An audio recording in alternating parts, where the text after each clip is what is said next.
Państwu, otwieram 30. sesję Rady Dzielnicy Wola Miasta Stołecznego Warszawy.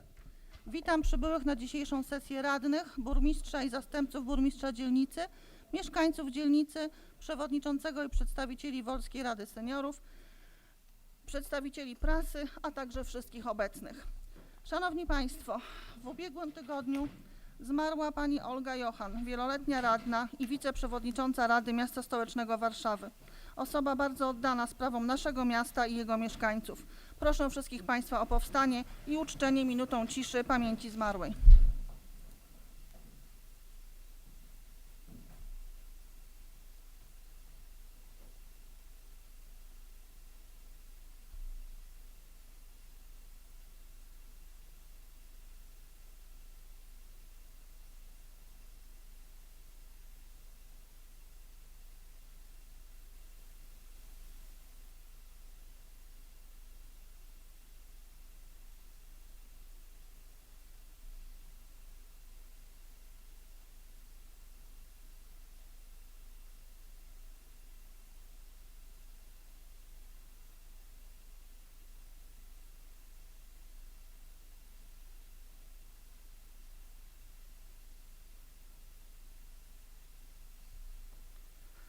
Dziękuję bardzo.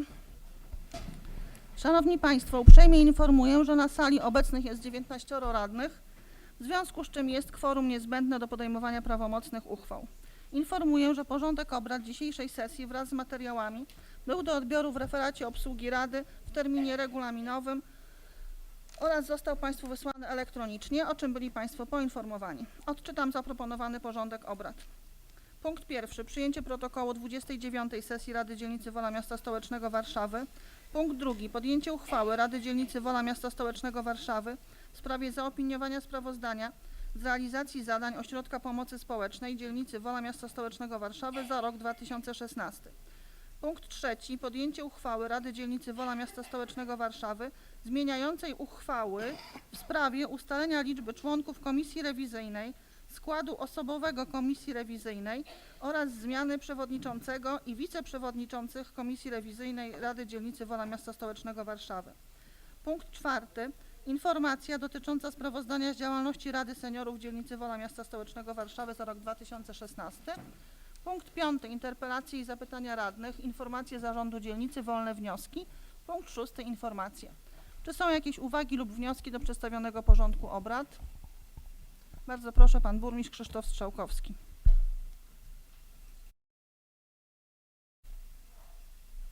Pani Przewodnicząca, Szanowni Państwo Radni, mam przyjemność zakomunikować Państwu, że w poniedziałek, czyli dzień temu, rachunek bankowy dzielnicy Wola zwiększył się o kwotę 6 823 761 zł. W wyniku wygranych przez miasto stołeczne Warszawa spraw sądowych. W związku z tym, że sesja budżetowa, najbliższa Rady Miasta Stołecznego Warszawa, wszystko wskazuje na to, że odbędzie się w dniu 11 maja. Bardzo serdecznie proszę Państwa radnych, ażeby mimo pierwotnych planów nierozpatrywania kwestii budżetowych zajęli się Państwo również projektem zmian w uchwale budżetowej. Prosiłbym również, jeżeli taka będzie wola Państwa radnych, o zorganizowanie komisji w trakcie sesji. Dziękuję uprzejmie. Dziękuję bardzo.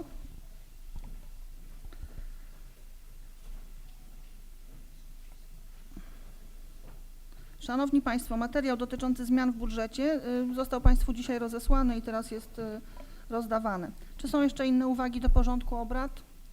Nie widzę. Poddaję więc pod głosowanie wniosek o wprowadzenie do porządku sesji punktu podjęcie uchwały Rady Dzielnicy Wola Miasta Stołecznego Warszawy w sprawie zaopiniowania propozycji zmian w załączniku dzielnicowym do budżetu Miasta Stołecznego Warszawy na rok 2017. Kto z Państwa radnych jest za wprowadzeniem takiego punktu do porządku obrad? Kto jest za? Kto jest przeciw? Kto się wstrzymał? Stwierdzam, że w wyniku głosowania 13 głosów za, 0 przeciw, 6 wstrzymujących się wprowadzono do porządku obrad 30. sesji Rady Dzielnicy Wola punkt 2 w następującym brzmieniu. Podjęcie uchwały Rady Dzielnicy Wola Miasta Stołecznego Warszawy w sprawie zaopiniowania propozycji zmian w załączniku dzielnicowym do budżetu Miasta Stołecznego Warszawy. Odczytam teraz rozszerzony porządek obrad 30. sesji Rady Dzielnicy Wola i poddam go pod głosowanie.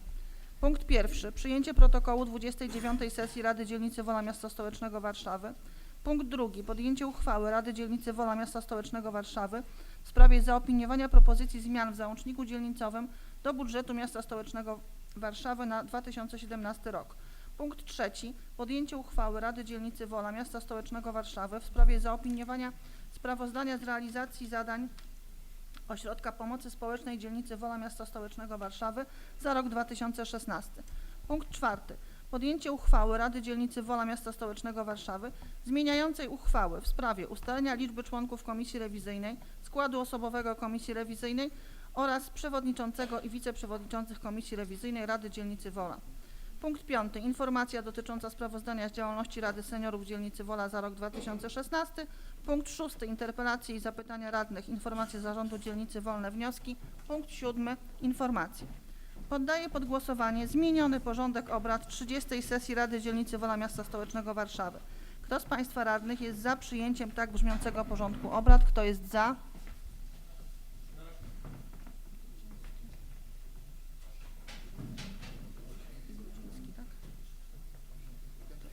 No był za.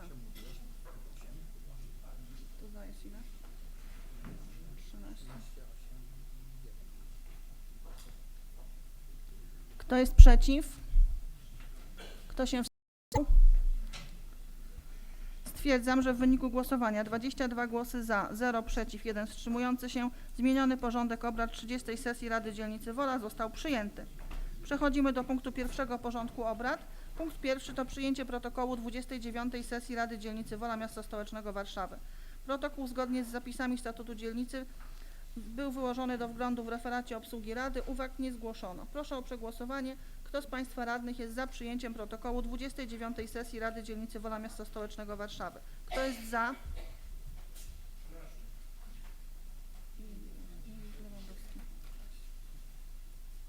Kto jest przeciw?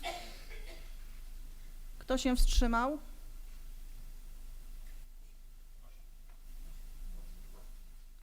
Stwierdzam, że w wyniku głosowania 15 głosów za, 0 przeciw, 8 wstrzymujących się protokół 29. sesji Rady Dzielnicy Wola Miasta Stołecznego Warszawy został przyjęty. Zamykam punkt pierwszy porządku obrad. Przechodzimy do punktu drugiego. Punkt drugi to podjęcie uchwały Rady Dzielnicy Wola Miasta Stołecznego Warszawy w sprawie zaopiniowania propozycji zmian w załączniku dzielnicowym do budżetu Miasta Stołecznego Warszawy na rok 2017. Proszę burmistrza dzielnicy, pana Krzysztofa Strzałkowskiego o przedstawienie projektu uchwały. Pani Przewodnicząca, Wysoka Rado, chciałbym przedstawić projekt zmian w załączniku dzielnicowym uchwały budżetowej Miasta Stołecznego Warszawa. Jak już wspomniałem wcześniej, dochody naszej dzielnicy zwiększają się o kwotę 6 823 761 zł. Kwota ta pochodzi z ustanowienia służebności przechodu i przejazdu oraz uzyskania dochodów z tytułu użytkowania wieczystego. Są to dochody pochodzące z wyroków, które pozyskane w wyniku wyroków sądowych. W zakresie wydatków bieżących przedkładamy następujące propozycje zmian. Po pierwsze, Ośrodek Sportu i Rekreacji wnioskuje o zwiększenie dotacji o kwotę 200 000 złotych. Ta kwota zostanie poświęcona między innymi na dodatkowe działania animacyjne w okresie wiosenno-letnim oraz jesiennym. Nie jest tajemnicą dla Państwa radnych, że przyjęliśmy taką zasadę, że skwer znajdujący się w bezpośrednim sąsiedztwie naszego urzędu jest miejscem animacji kulturalnych i sportowych. W okresie zimowym w tym miejscu było zlokalizowane lodowisko, które cieszyło się bardzo dużym zainteresowaniem. W ślad za tym mieliśmy bardzo dużo zapytań dotyczących animacji, która mogłaby się w tym miejscu znaleźć w okresie letnim. Ta zmiana budżetowa jest wyjściem naprzeciw tym zapytaniom mieszkańców. Dalej Wydział Spraw Społecznych i Zdrowia prosi o zwiększenie środków o kwotę 30 000 złotych. Nie jest tajemnicą również, że obciążenie właśnie tego wydziału w związku z 500+ i zadaniem 500+, jak i okresu zasiłkowego, który to w sposób nieuchronny następuje, wymaga wsparcia organizacyjnego i na to te środki zostaną przeznaczone. Wydział Administracyjno-Gospodarczy wnioskuje o zwiększenie wydatków o kwotę 679 000 złotych i kwota ta zostaje przeznaczona na wykonanie niezbędnych remontów pomieszczeń biurowych, wykonywanie dokumentacji kosztorysowej, nadzory inwestorskie oraz zakup wyposażenia. Nie jest dla Państwa radnych również tajemnicą, że zamierzamy kontynuować te prace remontowe, które to rozpoczęliśmy między innymi w budynku przy ulicy Żelaznej. Część komisji Rady Dzielnicy już się odbywało w nowej siedzibie urzędu. Z uwagi na dodatkowe kompetencje, które przychodzą do dzielnic, no musimy zabezpieczać miejsce realizacji tych zadań. Nie jest też tajemnicą, że w skali miasta to, co spotkało delegatury Biura Gospodarowania Nieruchomości, znaczy dawnego BGN-u, w tej chwili Biura Mienia Miasta i Skarbu Państwa, czyli przekazanie tych zadań razem z częścią pracowników i całym obciążeniem administracyjnym do dzielnic będzie kontynuowane. Mówi się szeroko, prowadzone są konsultacje na temat decentralizacji zadań dotychczas realizowanych przez BAJSO, czyli sprawy obywatelskie i obsługi mieszkańców. Przygotowujemy się właśnie tymi remontami do przejęcia tych działań i tych zadań. W zakresie Wydziału Obsługi Mieszkańców rezerwujemy kwotę 100 000 złotych w taki sposób, by zabezpieczyć się na wypadek wzrostu kosztów usług pocztowych. Wydział Działalności Gospodarczej i Funduszy Zewnętrznych wnioskuje o zwiększenie o kwotę 20 000 złotych na dodatkowe prace związane z przygotowaniem dokumentacji projektowej i pisaniem wniosków projektowych. Wydział Ochrony Środowiska wnosi o zwiększenie środków o kwotę 55 000 złotych. Kwota ta zostanie przeznaczona na utrzymanie naszych parków. W zakresie Dzielnicowego Biura Finansów Oświaty przeznaczamy kwotę kolejnego już w tym roku 1,5 miliona złotych na remonty naszych placówek oświatowych. Tym razem kładziemy nacisk na infrastrukturę sportową w tych obiektach, które to dotąd, mimo że już w tej kadencji przynajmniej kilka boisk zostało kompleksowo zrewitalizowane, jednak do tej pory tych obiektów, które do tej pory takiej rewitalizacji nie przeszły. I tak planujemy remont boisk szkolnych przy ulicy Grzybowskiej 35, przy ulicy Miedzianej 8, przy ulicy Garbińskiego 1. Planujemy również dokonać kompleksowego remontu łazienek przy ulicy Deotymy 37. Remonty te są wprost odzwierciedleniem wymogów sanepidu w zakresie tych obiektów. W ramach działań Wolskiego Centrum Kultury zwiększamy dotację podmiotową tej instytucji o kwotę 300 000 złotych z przeznaczeniem na działalność merytoryczną. Nie jest tajemnicą, że w zasadzie przed chwilą otworzyliśmy nową filię WCK-u, czyli otwartą kolonię przy ulicy Górczewskiej 15. Przemodelowaliśmy i odnowiliśmy działalność filii przy ulicy Gibalskiego 10, jak również rozszerzamy ofertę amfiteatru przy ulicy Elekcyjnej. Tak więc kwota 300 000 złotych jest zdaniem dyrekcji WCK-u kwotą niezbędną celem zabezpieczenia tej rozszerzanej przez nas działalności. Dalej biblioteka publiczna wnioskuje o zwiększenie dotacji o 150 000 złotych z przeznaczeniem na zakup nowo wydanych publikacji książkowych. To jest też takie coroczne zwiększenie planu finansowego biblioteki. W zeszłym roku Państwo radni także dokonywali podobnej decyzji. W zakresie planu finansowego Zakładu Gospodarowania Nieruchomościami wnosimy o zwiększenie środków nawet o kwotę 2 350 000 złotych. Środki te zostaną przeznaczone na m.in. rozliczenia z wspólnotami mieszkaniowymi.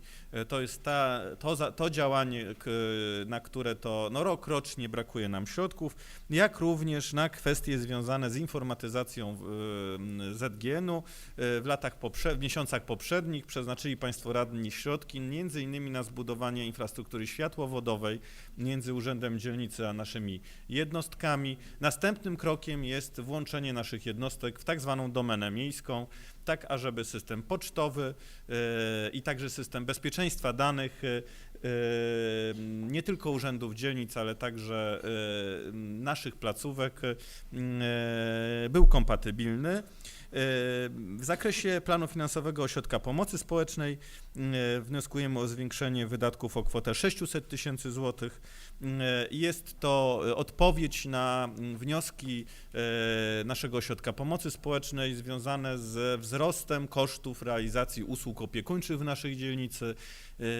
Nie jest tajemnicą, że płaca minimalna i minimalna stawka godzinowa wzrosła w drodze ustawowej.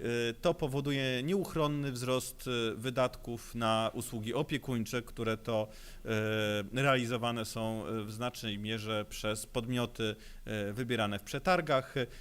Tym samym powstała pewna luka finansowa w funkcjonowaniu OPS-u, którą musimy bardzo pilnie zapełnić. Przed nami jeszcze sprawozdanie z działalności Ośrodka Pomocy Społecznej. Pani dyrektor odpowie na wszystkie Państwa pytania w tym zakresie. W zakresie wydatków bieżących proponujemy również zwiększenie budżetu Wydziału Sportu o kwotę 43 000 złotych. Środki te planujemy przeznaczyć na rozszerzenie dotychczas jednodniowego wydarzenia zwanego Kercelakiem. Teraz chcemy, żeby to wydarzenie miało charakter dwudniowy, i także, żeby przy realizacji tego wydarzenia współpracować z innymi podmiotami z terenu naszej dzielnicy, stąd ta zmiana budżetowa. W zakresie wydatków majątkowych wnosimy o zwiększenie o kwotę 351 000 złotych. Zadania pod nazwą zakupy inwestycyjne Urzędu Dzielnicy. Chodzi tutaj o tak prozaiczne, ale przekraczające kwotę wydatku majątkowego zakupy jak regały przesuwne na potrzeby naszego archiwum, jak również odnowienie infrastruktury nagłośnieniowej tej sali, w której Państwo się w tej chwili znajdują. Sala ta już dawno przestała służyć tylko Radzie Dzielnicy, odbywają się w niej niezliczone spotkania z mieszkańcami, a infrastruktura także elektryczna, którą Państwo widzą tutaj, ma już przeszło 20 lat i wymaga modernizacji. Dalej, drodzy Państwo, planujemy wprowadzenie nowego zadania inwestycyjnego pod nazwą Obiekt małej architektury upamiętniającej matki powstańców warszawskich. To projekt, który jest realizowany przez miasto stołeczne we współpracy ze Społecznym Komitetem Cmentarza Powstańców Warszawy, z panią Wandą Traczyk-Stawską, która na dniach obchodziła 90. urodziny. Chcemy w ten symboliczny sposób upamiętnić wszystkie matki, które to poniosły stratę w związku ze śmiercią bliskich w Powstaniu Warszawskim. Obiekt ten planujemy umiejscowić w obrębie bliskim cmentarzowi powstańców Warszawy. W ramach zadań realizowanych przez ZGN planujemy zwiększyć o kwotę 150 tysięcy złotych zadanie modernizacja wraz z dostosowaniem infrastruktury sieciowej na potrzeby ZGN. W tej części budżetu znajdują się wydatki nie bieżące, tylko wydatki inwestycyjne, czyli zakup urządzeń, które wymagają wprowadzenia takiego zadania. Jest na sali pan dyrektor ZGN-u, który może Państwa także, jeżeli będzie taka potrzeba, wprowadzić we wszystkie szczegóły tego projektu. Dziękuję uprzejmie. Dziękuję bardzo. Bardzo proszę pan przewodniczący Kamil Giemza.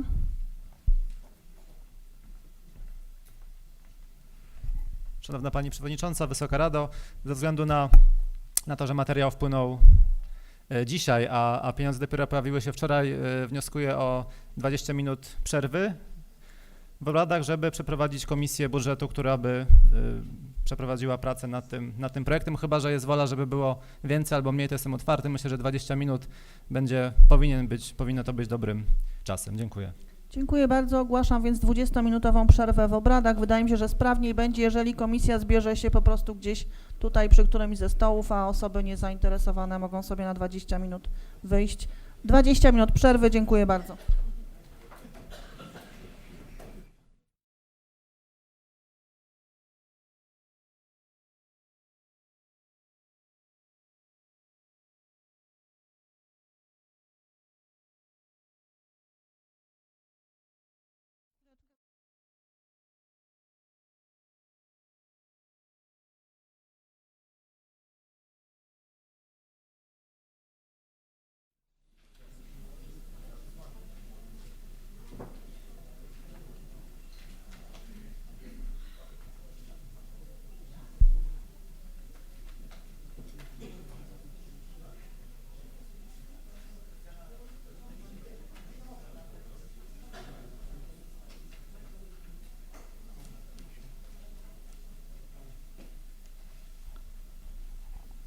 Wznawiamy obrady sesji po przerwie. Proszę przewodniczącego Komisji Budżetu i Inwestycji, pana Kamila Giemzę, o przedstawienie opinii komisji. Szanowna Pani Przewodnicząca, Wysoka Rado, chciałem jeszcze podziękować przed odczytaniem uchwały komisji, podziękować zarządowi przede wszystkim za uzyskanie tak znacznych środków finansowych, które mogą zostać spożytkowane. Chciałem podziękować członkom komisji za przyjęcie tej uchwały w takim trybie, że dzisiaj dostaliśmy dopiero tak naprawdę propozycję zmian.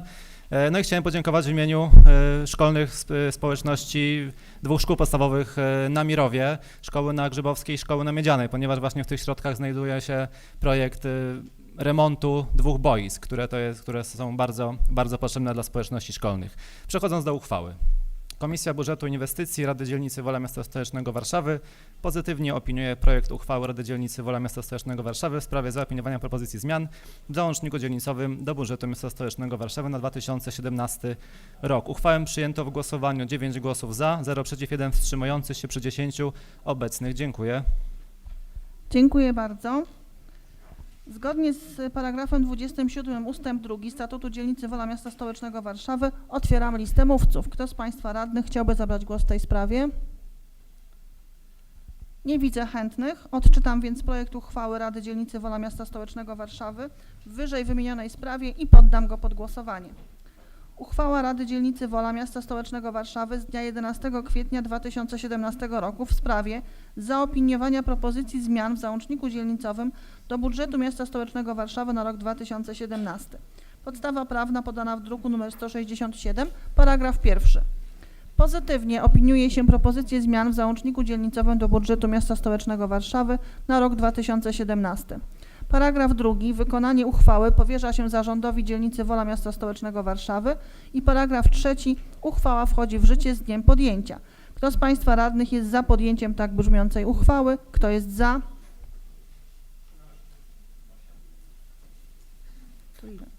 Kto jest przeciw? Kto się wstrzymał?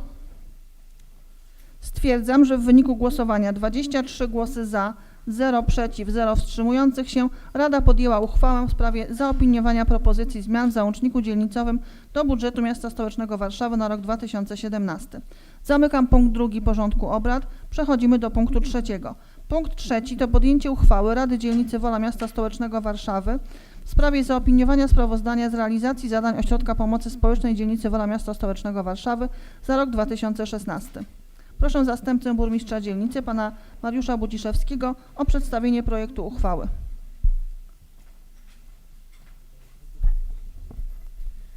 Szanowna Pani Przewodnicząca, Szanowni Państwo Radni, Zarząd Dzielnicy Wola kieruje pod obrady Rady Dzielnicy Wola projekt uchwały Rady Dzielnicy w sprawie zaopiniowania sprawozdania z realizacji zadań Ośrodka Pomocy Społecznej za rok 2016. Ja bym prosił Panią Dyrektor o przedstawienie sprawozdania w formie prezentacji dla Państwa radnych. Dziękuję bardzo.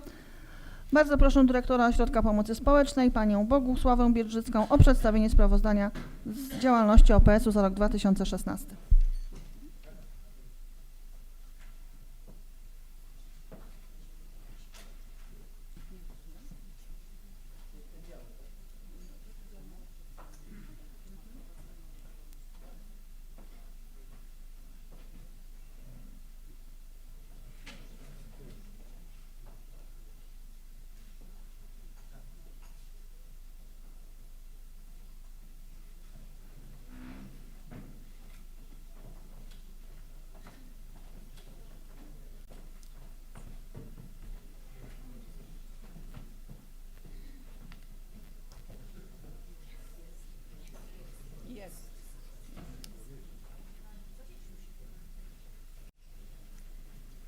Michasiu, przełączam. Kontrol L.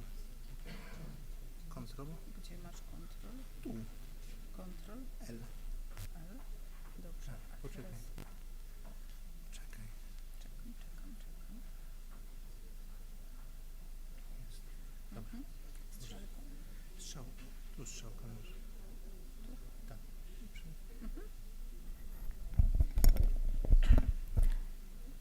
Dzień dobry. Szanowni Państwo, szczęśliwie wszystko zadziałało. Przede mną bardzo trudne zadanie, żeby w ciągu paru minut opowiedzieć o rocznej pracy Ośrodka Pomocy Społecznej. I zacznę od tego, że przypomnę, że celem pomocy społecznej jest umożliwienie osobom i rodzinom, które znalazły się w trudnej sytuacji, przezwyciężenie tych trudnych sytuacji. Docieramy do osób, które znalazły się w trudnej sytuacji, ale to, co najważniejsze dla nas, dla naszych pracowników, do zrobienia, to jest pokazanie tym osobom, w jaki sposób mogłyby poradzić sobie z tą sytuacją, w jaki sposób mogłyby odkryć w sobie swoje możliwości, swoje umiejętności, swój potencjał, pokazać zasoby, możliwości, ale pokazać również uprawnienia tychże osób, ponieważ pomoc społeczna to tak naprawdę ten ostatni element wspierania. Tutaj tylko chciałabym przytoczyć regulacje prawne, które wyznaczają zadania Ośrodka Pomocy Społecznej. Na końcu, aczkolwiek niesłychanie ważny dokument, strategia społeczna rozwiązywania problemów społecznych Miasta Stołecznego Warszawy, a nad nią już bardzo konkretne akty prawne. Jak Państwo widzicie, ustaw, które wyznaczają nasze zadania, jest sporo. Na początek chciałabym tylko jednym slajdem pokazać wyciąg ze struktury demograficznej naszej dzielnicy. Jak Państwo możecie tutaj zobaczyć, tak naprawdę liczebność mieszkańców naszej dzielnicy nie ulega zmianie. Natomiast to, na co chciałabym zwrócić Państwa uwagę, to to, że w grupie dzieci 48% dzieci to dzieci do 6 roku życia. Natomiast kolejny ważny dla nas jako pomocy społecznej wskaźnik to to, że mieszkańcy powyżej 60 roku życia to już ponad 25% mieszkańców naszej dzielnicy. Przytaczamy to tutaj Państwu, ponieważ to są też wyznaczniki trendów, naszych priorytetów, które potem wpływają na realizowane przez nas zadania. Jeżeli mówimy o obszarze działalności Ośrodka Pomocy Społecznej, to chcielibyśmy tutaj pokazać takie główne nasze obszary. Tak jak Państwu pokazałam przed sekundą, jeżeli 48% dzieci mieszkających na terenie dzielnicy Wola to małe dzieci, w związku z czym chciałabym, żebyście Państwo zerknęli na to, że wspieranie rodzin z problemami opiekuńczo-wychowawczymi jest dla nas zadaniem niesłychanie ważnym. Kolejny obszar to nasz budowany przez lata i ustawicznie rozwijany system wsparcia seniorów i osób niepełnosprawnych. Ja bardzo cieszę się, że dzisiaj będziemy mogli też zapoznać się z działalnością naszej Wolskiej Rady Seniorów, ponieważ jest to dla nas bardzo istotny partner we wspieraniu mieszkańców naszej dzielnicy. Kolejny obszar, niesłychanie ważny, ogromne wyzwanie nie tylko dla Ośrodka Pomocy Społecznej, ale wszystkich służb działających w tym obszarze na terenie naszej dzielnicy i to, czym możemy się na pewno tutaj pochwalić, to to, że na terenie dzielnicy Wola współpraca różnych służb, różnych podmiotów układa się w tym obszarze bardzo dobrze. Mówię tutaj o przeciwdziałaniu przemocy w rodzinie. Kolejny obszar, o którym będę tutaj chciała poprosić, żeby opowiedziała Państwu pani Olga Filipiak-Wadas, zastępca dyrektora, to projekty i programy społeczne aktywizujące i wspierające, ponieważ to jest od lat już taka nasza filozofia i też priorytet, żeby uzupełniając te twarde formy pomocy, przede wszystkim aktywizować i wspierać i pobudzać aktywność korzystających z pomocy. Coś tutaj się wyświetliło i pan Michał mi zaraz pomoże, żeby nic złego się nie wydarzyło. Tak? Okej, o właśnie. Bardzo dziękuję. I oczywiście bardzo ważny obszar, bo jeżeli mamy mówić o postawie, którą chcemy rozbudzić w człowieku, takiego nastawieniu na zmianę, na poprawę, na swoją aktywność, to nie można pewnych spraw załatwić w momencie, kiedy są niezaspokojone bardzo podstawowe potrzeby. Stąd ten obszar wsparcia i finansowego, i rzeczowego realizowanego przez Ośrodek Pomocy Społecznej. Tak jak wspomniałam, ten obszar wspierania rodzin z problemami opiekuńczo-wychowawczymi jest niesłychanie ważny. Rozwijamy go już od ładnych paru lat. Tak naprawdę z formą, o jakiej mówimy od 2011 roku, wprowadzoną ustawą o wspieraniu rodziny, jaką jest asysta rodzinna, my zajmowaliśmy się już od 2005 roku, dlatego wdrażając tę ustawę mogliśmy korzystać już z różnego rodzaju doświadczeń. Patrząc na rodzinę, chcemy pokazać Państwu, że budujemy dla rodzin, które tego wymagają, szeroki wachlarz możliwości. Natomiast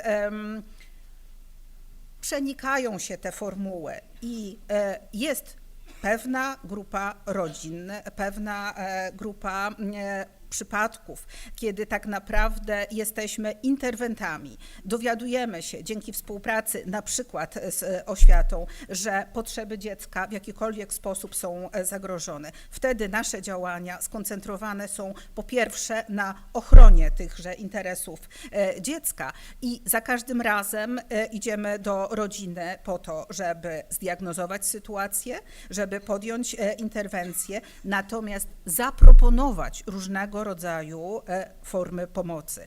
Natomiast niestety zdarzają się sytuacje, kiedy rodziny mimo stworzenia takich możliwości nie podejmują tej współpracy i wtedy tak naprawdę nasza rola to już monitorowanie, powiadamianie właściwych służb, czy sądu rodzinnego, czy innych. I monitorowanie tego, żeby zabezpieczyć te interesy dziecka. Z bardzo szerokiego poradnictwa specjalistycznego mogą korzystać rodziny, które są w kręgu zainteresowania ośrodka pomocy społecznej. Natomiast ja będę bardzo często dzisiaj podkreślała i to jest w tym momencie też wydaje mi się, że dobry moment, że jeżeli mamy mówić o efektywnym pomaganiu rodzinom, tak ważne jest takie interdyscyplinarne podchodzenie do tego sposobu pomagania. Więc jeżeli mówimy o poradnictwie specjalistycznym realizowanym przez Ośrodek Pomocy Społecznej, to tutaj też musimy wspomnieć, że na szczęście na Woli mamy bardzo dobrze działające poradnie psychologiczno-pedagogiczne, które są dla nas bardzo istotnym partnerem w budowaniu dobrego planu pomocy rodzinie. I absolutnie wtedy możemy, jakby łącząc nasze siły, mówić o poszerzeniu oferty i jednej, i drugiej instytucji. Broń Boże, nie myślmy o powielaniu, bo tego nie robimy. Z poradnictwa specjalistycznego w roku 2016 skorzystało 547 rodzin. Kolejny obszar, o którym już troszkę wspomniałam, to właśnie asysta rodzinna. W zeszłym roku z tej formy pomocy skorzystało 139 rodzin. Dzielnica Wola jest nadal dzielnicą, która zatrudnia największą liczbę asystentów rodziny, ale to też myślę, że wiąże się z tym, że tak wiele lat już realizujemy tę formę pomocy i już wiemy, jak skutecznie możemy dzięki tej formie rodzinom pomagać. Przy czym nasi asystenci rodziny to osoby, które też swoją pracę ubogacają, proponując innego rodzaju też uzupełniające projekty wspierające, kiedy grupową formą spędzania czasu rodzinom, które są objęte tą asystą, pokazują, jak na przykład można bardzo twórczo spędzić z dzieckiem czas. Kolejny obszar to programy środowiskowe dla rodzin, które są absolutnie też pomagające i uzupełniające te formy, o których wcześniej powiedziałam, czy poradnictwo, czy asystenturę. I tutaj na szczególną uwagę chciałabym zwrócić w przypadku prowadzenia pracy z rodzinami biologicznymi, których dzieci niestety zostały umieszczone w pieczy zastępczej. Chcę tutaj mocno podkreślić, że w momencie, kiedy została wprowadzana ustawa o wspieraniu rodziny i pieczy zastępczej, bardzo wiele mówiono o tym, że pracownicy socjalni, pomoc społeczna odbiera dzieci, umieszcza w pieczy zastępczej. Chcę powiedzieć, że zgodnie z tąże właśnie ustawą, z tymi zapisami, tak naprawdę w momencie, kiedy rodzina nie podejmuje współpracy i nie zabezpiecza, to w ogóle od tego zacznijmy, nie zabezpiecza prawidłowo potrzeb dziecka i dochodzi do takiej sytuacji jak umieszczenie poza rodziną, to jest to pierwszy dzień, kiedy to pracownicy Ośrodka Pomocy Społecznej rozpoczynają pracę i zachęcają rodzinę biologiczną do podjęcia tej współpracy, której celem ma być powrót tego dziecka, czyli takie wyposażenie w umiejętności tych rodziców, żeby to dziecko mogło w bezpieczny sposób powrócić do domu. Więc tutaj chcę to mocno podkreślać. Jeżeli mówimy o programie Odpowiedzialna Mama, to tutaj chcę też mocno to jeszcze podkreślić. Są rodziny, które niestety nie miały dobrych wzorców, znalazły się w kręgu pomocy społecznej, często dziedzicząc czy biedę, czy brak podstawowych umiejętności i w związku z tym przygotowanie się młodej dziewczyny na przyjście dziecka nie jest możliwe w sposób, wydawałoby się, naturalny, korzystając z zasobów swoich bliskich. W związku z czym tutaj nasz pracownik łączący dwie role, i pracownik socjalny, i pielęgniarka, przygotowuje mamy, pracując z nimi również w ich miejscu zamieszkania, żeby mogły się przygotować i w taki sposób formalny, zabezpieczając podstawowe rzeczy, ale też wyposażając w umiejętności wychowawcze. Jesteśmy jednym z niewielu, z tego co wiemy, ośrodków w Polsce, który w ramach ustawy o wspieraniu rodziny rozwinął usługi opiekuńcze i specjalistyczne usługi dla rodzin w miejscu zamieszkania. W momencie, kiedy wchodził w życie zawód już opisany w ustawie, asystent rodziny, niektórzy postrzegali ten zawód jako opiekunka do dziecka. Nie taka jest rola asystenta rodziny. To jest osoba, która ma pomóc rodzinie w odbudowaniu, czasami nabyciu umiejętności właśnie opiekuńczo-wychowawczych. I jakby nasze doświadczenia wskazywały, że właśnie jest potrzebny ktoś, kto będzie profesjonalnie do tego przygotowany, żeby wspomóc rodzinę, bo na przykład mama samotnie wychowująca 5 dzieci, w tym jedno niepełnosprawne, w momencie, kiedy trzeba dzieci zaprowadzić rano do przedszkola, do żłobka i kolejne do szkoły, a z jeszcze jednym pojechać na rehabilitację, nie jest po prostu tego w stanie fizycznie zrobić. Więc pod tym określeniem usługi specjalistyczne i usługi opiekuńcze kryje się to. Te specjalistyczne to też oferta stworzona w oparciu o zdiagnozowane potrzeby. Kiedy są rodziny, które nie docierają z dzieckiem do wyspecjalizowanych placówek, gdzie mogłyby skorzystać. Stąd też uzupełniamy tymi usługami tę ofertę w miejscu zamieszkania. Formy grupowe, kolejny obszar, to miejsce, gdzie bazując na wymianie informacji między członkami tych grup buduje się już dobre, mocne plany pomocy.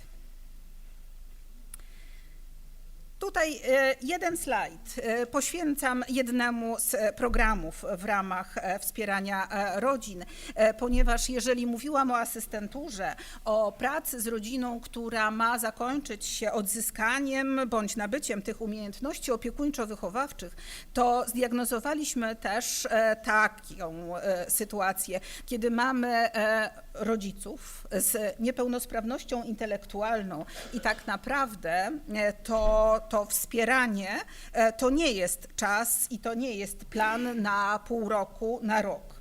To już dzisiaj wiemy, że wymaga wielu lat pracy i dlatego też stworzyliśmy taki specjalny program dla tej grupy osób. Przy czym korzystamy tutaj z pomocy stowarzyszenia, które specjalizuje się w pracy z osobami z niepełnosprawnością intelektualną.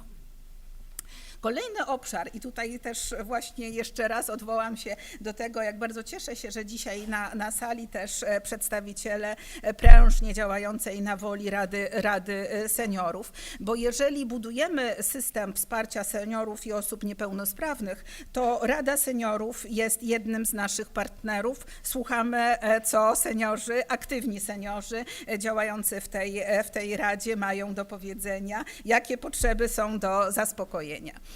Tutaj pokazujemy, w jaki sposób Ośrodek Pomocy Społecznej buduje to wsparcie, zaczynając od wspierania seniorów i jak Państwo widzieliście, na pierwszym slajdzie była pokazana nasza główna siedziba przy BEMA 91. Tutaj mamy Ośrodek Wsparcia dla Seniorów przy Zawiszy 5. Myślę, że to już jest taki adres dobrze wpisany w świadomość seniorów wolskich.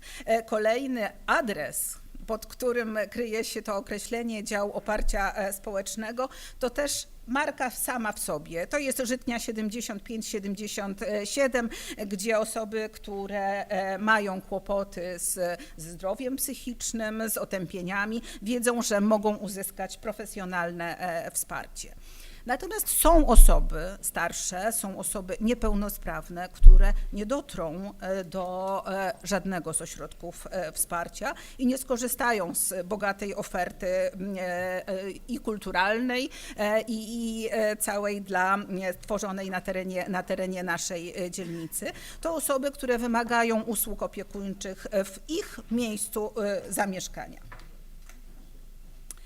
Ośrodek Wsparcia dla Seniorów pod Jaworem, bo tuż obok na Zawiszy 5 piękny Jawor rośnie. I to, co jest celem tejże działalności, to po pierwsze właśnie poprawa sytuacji życiowej osób starszych. To, na czym nam zależy, na tym, żeby właśnie te osoby włączać w tutaj życie społeczności, przeciwdziałać marginalizacji, żeby umożliwiać im twórcze życie, aktywne życie. Takie 4 główne obszary działalności naszego ośrodka wsparcia. I tak zaczynając od strony dziennego pobytu, gdzie są osoby, jak Państwo widzicie, ze średnią około 80 lat. To znaczy tyle, że są osoby, które mają i 90, no i trochę mniej niż 80. Natomiast to są osoby, które albo są samotne, albo czują się samotne, dla których praca, którą wykonał pracownik socjalny, żeby zechciały wyjść ze swoich 4 ścian i jeszcze spróbować odnaleźć możliwości korzystania z aktywnego życia, to właśnie ten dzienny pobyt. Te osoby mają tam zagwarantowane oprócz różnego rodzaju terapii aktywizujących, też bardzo podstawowe, potrzebne rzeczy, jak wspólnie przygotowywane śniadanie, czy wspólnie zjedzony obiad. Kolejny obszar to wszystko, co związane z aktywnością seniora. Program Aktywny Senior, gdzie w skali roku 346 miejsc budujemy i wsłuchujemy się, cóż nasi seniorzy chcieliby robić. I właściwie co roku następuje zmiana zajęć. I z takich rzeczy, które pierwszy raz w 2016 roku się zadziały, to na przykład Wola Smaków, zajęcia niemal kulinarne, kiedy to seniorzy podzielili się z nami swoimi tajnymi, często schowanymi przepisami. To było bardzo, bardzo ciekawe. Myślę, że powtórzymy to jeszcze raz. Seniorzy bardzo chętnie uczą się języka angielskiego i chcę tutaj podkreślić, że mamy też wolontariuszy, którzy chętnie z seniorami pracują w tym obszarze. Ogromnym zainteresowaniem cieszyły się zajęcia Przyroda wokół nas, wycieczki po parkach warszawskich i opowieści o przyrodzie. Myślę, że tutaj gdyby obok mnie stanęli seniorzy, którzy brali w tych zajęciach udział, to mogliby zaimponować znajomością tych odgłosów, które teraz na wiosnę szczególnie słyszymy wśród drzew wolskich parków. Kolejny obszar to zajęcia klubowe, gdzie znowu odwołaliśmy się do zainteresowań naszych seniorów. Stąd powstał klub, gdzie panie chętnie dzielą się swoimi doświadczeniami i między sobą, ale też z młodszym pokoleniem. w jaki piękny sposób można wykorzystywać szydełko. Niektórzy nie wiedzieli, że jest coś takiego, natomiast ja oczywiście bardzo serdecznie zapraszam na Zawiszy 5, gdzie można zobaczyć wykonane tymże szydełkiem i piękne owoce, i piękne ciasta na przykład. To wszystko za sprawą tego jednego prostego urządzenia. Klub plastyczny, klub podróżnika, o którym też bardzo chciałabym powiedzieć, może troszkę szerzej, ponieważ jest to miejsce, które jest otwarte na wszystkich, którzy mieliby ochotę przyjść do naszych seniorów i opowiedzieć im o swoich i bliższych, i dalszych podróżach. W Ośrodku Wsparcia dla Seniorów jest mapa świata. Po każdym spotkaniu klubu podróżnika i odwiedzeniu kolejnego kawałka świata jest wbijana na tę mapę pineska i zachęcam, żebyście Państwo kiedyś zajrzeli tam i zobaczyli, ile tych pinesek już jest, ale ciągle jeszcze poszukujemy wolontariuszy, którzy chcieliby o tym opowiedzieć. Kolejny obszar działalności Ośrodka Wsparcia to punkt informacyjny dla seniorów. Dla seniorów, ale i dla osób, które mają seniorów i które szukają oferty dla seniorów. I tej oferty bardzo różnej, i oferty kulturalnej, i oferty socjalnej. Stąd też widzicie Państwo, o jakich liczbach w skali roku tutaj mówimy. Dziś myślę, że możemy to otwarcie mówić. I Wola, i całe miasto stołeczne Warszawa rozwija ofertę dla seniorów pod różnym kątem. Natomiast często jest problem z wybraniem oferty adresowanej do moich potrzeb. W związku z tym to nie jest tylko kwestia tego, że zadzwonię i dowiem się, czy mogę. Nasi pracownicy, wchodząc w relację z osobą, która zgłasza się, podpytując o indywidualne potrzeby, też dowiadują się różnych ważnych rzeczy o tej osobie i mogą tę ofertę adresować bezpośrednio, indywidualnie do konkretnej osoby. W przypadku seniorów, w przypadku osób niepełnosprawnych jednak ten bezpośredni kontakt jest niesłychanie ważny. Media społecznościowe, nowoczesne środki przekazu oczywiście są bardzo ważne, ale tutaj ciągle jeszcze ten bezpośredni kontakt, chociaż z podziwem patrzymy na umiejętności w posługiwaniu się różnego rodzaju sprzętami przez seniorów. Tutaj już może pominę to, co tutaj wymieniamy, natomiast to już takie dane liczbowe. No może powinnam wspomnieć o bardzo ważnych zajęciach, żeby tutaj nikogo nie urazić.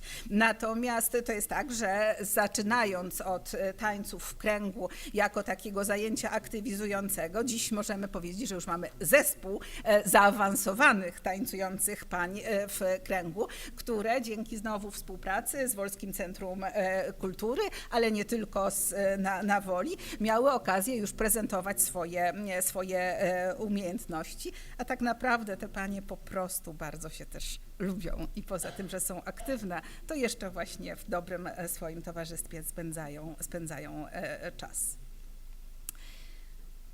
Marka, o której wspomniałam, dział oparcia społecznego, a tak naprawdę w środowisku wolskim Żytnia 75-77.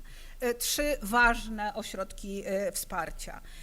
Środowiskowy Dom Samopomocy dla osób chorujących psychicznie. W skali roku to 51 osób. Kiedy to ma być i jest, to miejsce, kiedy osoba na przykład po leczeniu szpitalnym może trafić w bezpieczne miejsce i rozwijać swoje umiejętności adaptacyjne w naturalnych już warunkach. Najkrócej mówiąc, jest to miejsce, które zapobiega pogarszaniu się sytuacji zdrowotnej osób chorujących psychicznie, uczy je samodzielności. Kolejny obszar to klub pod daszkiem, kiedy i te osoby, i ich rodziny, ale też inne osoby i z innymi niepełnosprawnościami mogą w formule klubowej, korzystając z profesjonalnego wsparcia psychologicznego, spotykać się w godzinach popołudniowych. To też jest rzecz, o której chcę mocno powiedzieć. To jest wykorzystywanie lokalu od rana do wieczora. W godzinach 8-16 pracuje Środowiskowy Dom Samopomocy dla osób chorych psychicznie, a po południu właśnie spotykają się klubowicze z klubu pod daszkiem. Jak popatrzycie Państwo na kolejny ośrodek wsparcia, świetlicę opiekuńczą dla osób z chorobą Alzheimera, może ta liczba nie jest zawrotna, 20 osób, ale proszę popatrzeć na tę liczbę przez pryzmat kolejnych osób, czyli opiekunów osób chorujących na chorobę Alzheimera lub z innymi otępieniami. Te 20 osób, które w skali roku może w sposób bezpieczny spędzić 8 godzin w naszej świetlicy, zagwarantuje też, że ich opiekunowie, najczęściej również osoby w wieku podeszłym, mogą złapać oddech, odzyskać siły, poczuć, że mają swojego bliskiego chorego zaopiekowanego i mogą chwilę skoncentrować się na swoich potrzebach.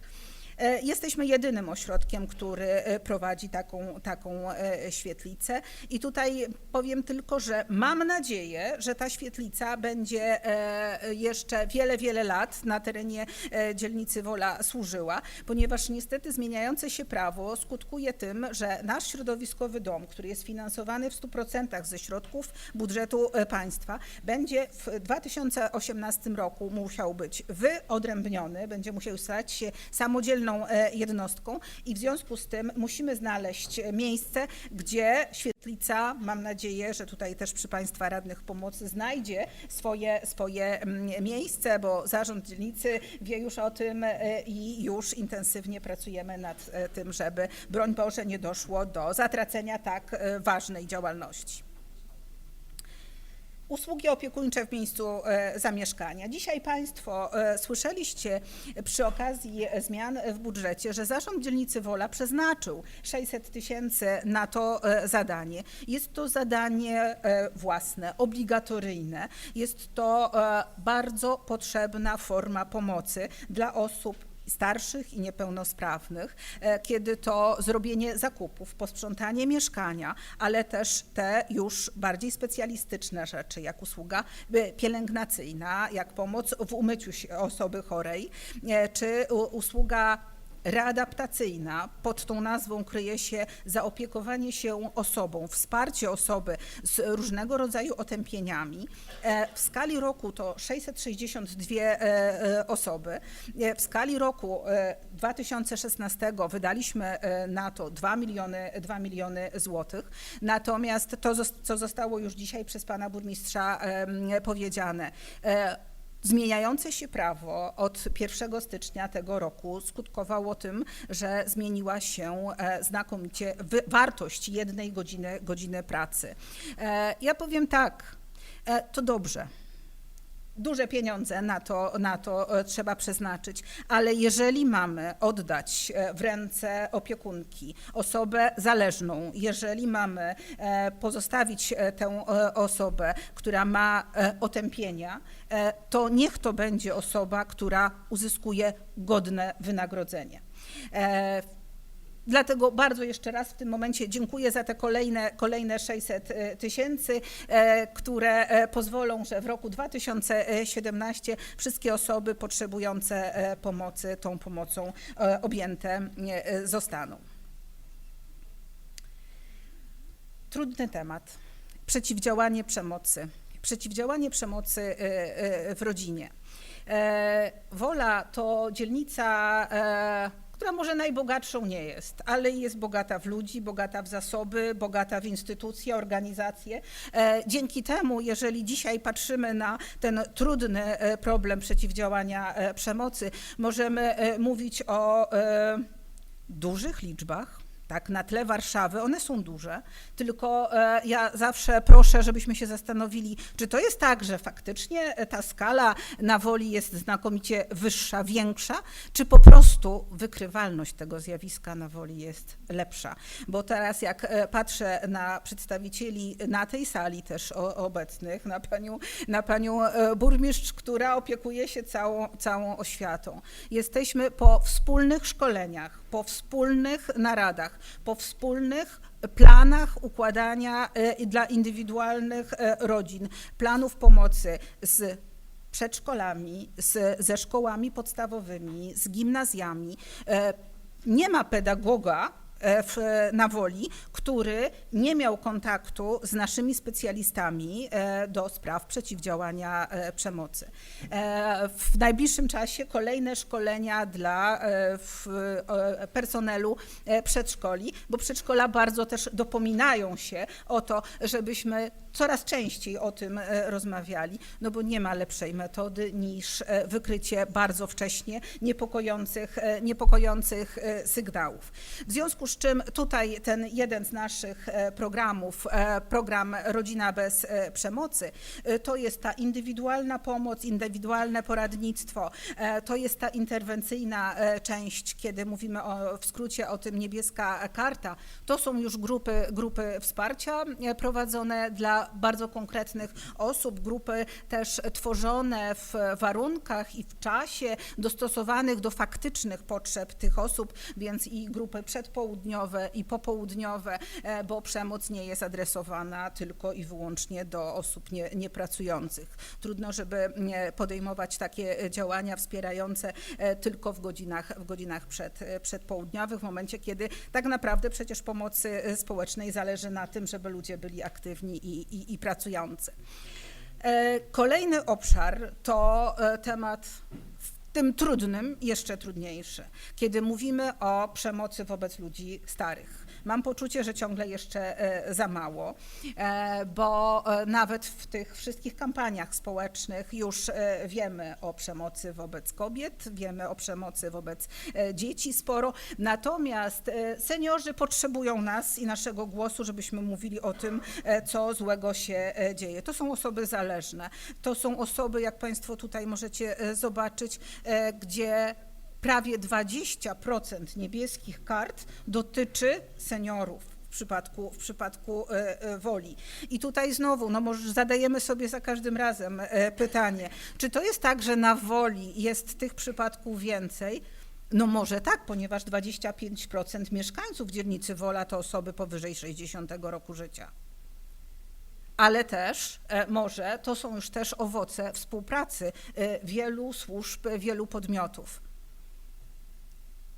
Bardzo ważnym podmiotem jest Kościół na Woli, która jest wielokulturowa, wielowyznaniowa. Z różnymi wyznaniami stykamy się i z różnymi wyznaniami rozmawiamy o tym zjawisku.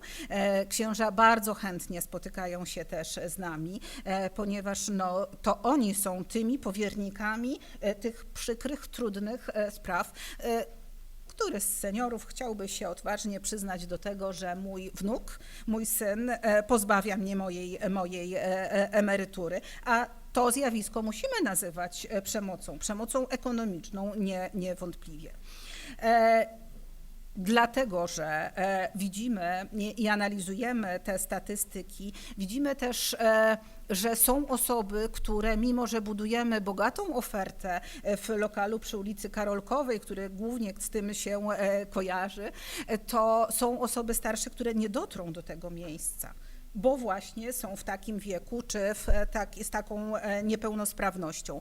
Stąd też stworzyliśmy taki program i ciągle jeszcze trochę nie rozumiemy dlaczego. On się nie rozwija w innych miejscach, ale jak mówiłam o asystencie rodziny, to tutaj bardzo skuteczną formą pomocy dla tych osób, które nie mogą wyjść ze swojego mieszkania, żeby uzyskać wsparcie, jest asystent osoby starszej doświadczającej przemocy. Fakt, że przyjdzie do mojego domu osoba, która może mnie wesprzeć, Zaczynając od prostej rzeczy, zabezpieczenia mojego pokoju na przykład poprzez zamontowanie zamka, żebym mogła przespać spokojnie noc, każdą noc. Poczucie, że w momencie, kiedy sprawca przemocy przekonywał mnie przez lata, że nikt się mną nie zainteresuje, to tutaj jest realny dowód. Tak, zainteresuje się, przyjdzie i zrobi to bardzo, bardzo systematycznie. Kolejnym bardzo dużym zadaniem Ośrodka Pomocy Społecznej jest obsługa organizacyjno-techniczna zespołu interdyscyplinarnego. Zespołu interdyscyplinarnego, który jest powołany w oparciu o ustawę o przeciwdziałaniu przemocy.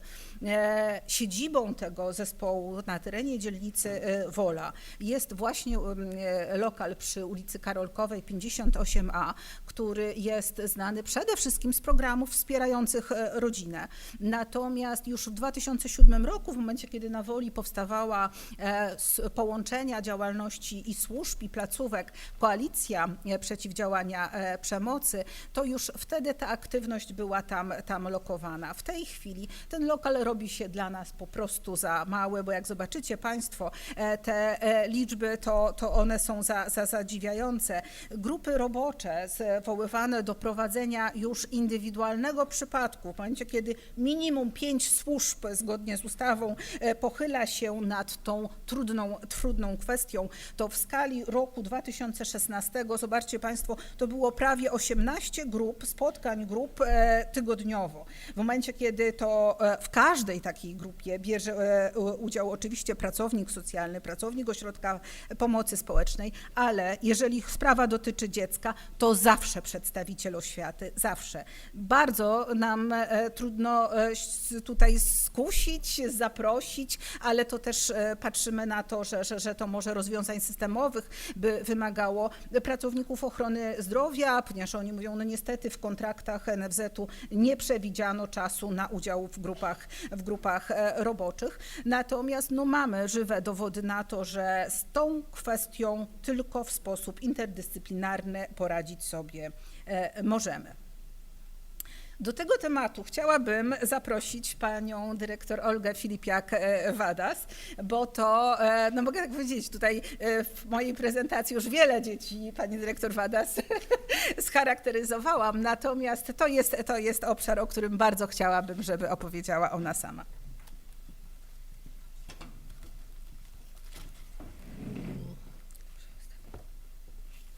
Pracownik socjalny i pomoc społeczna kojarzona jest zazwyczaj w mediach czy w takich potocznych rozmowach przede wszystkim przez świadczenia pomocy społecznej, świadczenia finansowe.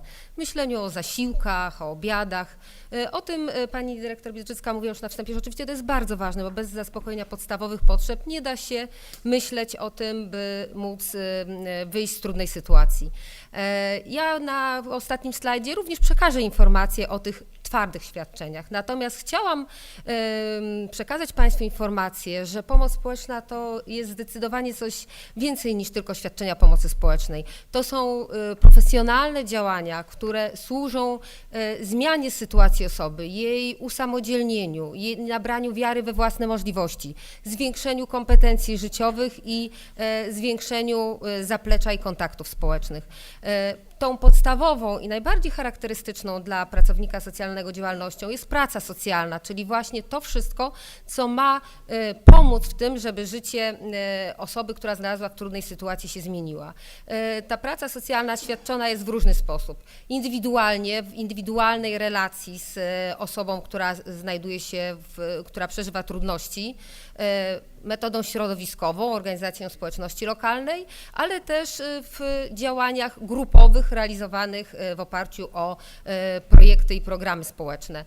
Tutaj w skrócie nie wszystkie nawet nasze programy, ale zostały przedstawione nie przypadkiem, są to takie koła zębate, dlatego że właśnie jeden program zachęca do tego, żeby wziąć udział w kolejnym, żeby rozszerzyć zakres swoich kompetencji, żeby zwiększyć zakres wsparcia, z którego można skorzystać, ale zgodnie z tą wskazaną strzałkami dynamiką one mają dawać napęd do życia i do takiej aktywnego działania.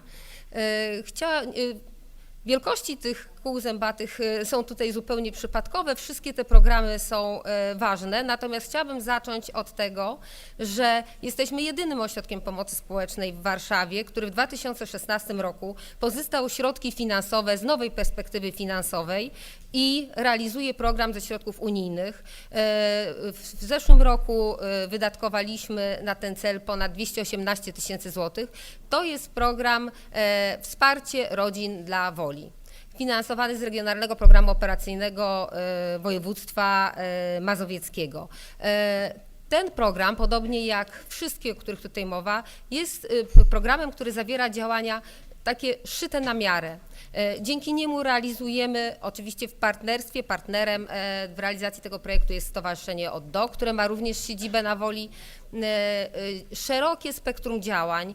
Program jest adresowany do rodzin, nie do osób samotnych, tylko stricte do rodzin w szczególnie trudnej sytuacji, wychowujących dzieci niepełnosprawne, bądź rodzice są niepełnosprawni, bądź mamy do czynienia z przemocą w rodzinie, z problemami z opieką nad osobami zależnymi. I to wszystko związane jest również z trudną sytuacją na rynku pracy, z ubóstwem, z niskimi kompetencjami społecznymi. Dlatego też tym osobom oferujemy bardzo szeroki wachlarz wsparcia, obejmujący zarówno doradztwo zawodowe, jak i wsparcie psychologa, wsparcie asystenta rodziny, wsparcie pracownika socjalnego, warsztaty, grupę wsparcia, warsztaty przedsiębiorczości, warsztaty motywujące, dla znacznej części osób również płatne staże w miejscach pracy. Z całej tej szerokiej palety zadań każda z osób może wybrać przy pomocy oczywiście osób zaangażowanych w realizację projektu ten rodzaj wsparcia, który jest dla niej najbardziej potrzebny. W zeszłym roku z tego programu skorzystały 54 rodziny. Cały program rozpisany jest na 2 lata. Docelowo będzie to 100 rodzin korzystających z tej formy pomocy. Podobny, ale realizowany ze środków Miasta Stołecznego Warszawy program to program Powoli do pracy.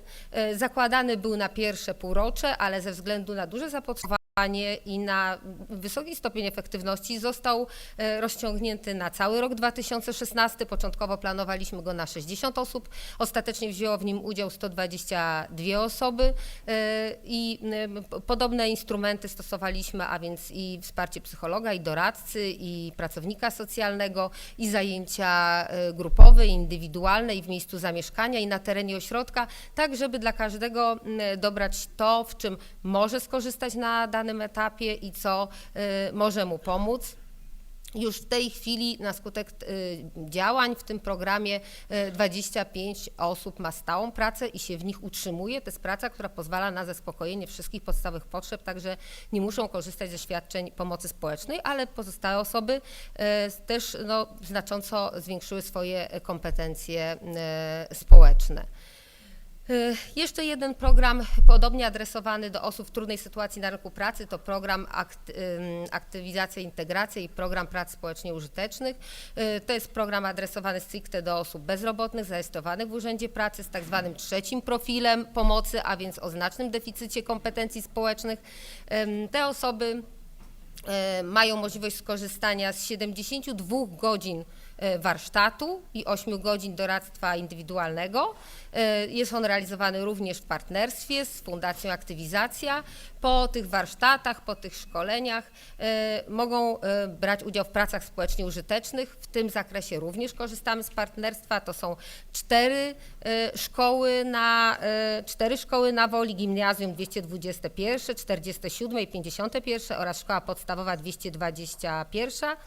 Biblioteka i nasz ośrodek są instytucjami, które przyjmują osoby, które realizują prace społecznie użyteczne w wymiarze nie większym niż 40 godzin miesięcznie, ale po to, żeby mieć okazję do pewnego treningu pracy, wykonać potrzebne rzeczy, które przyczyniają się do realizacji zadań tych naszych instytucji, ale jednocześnie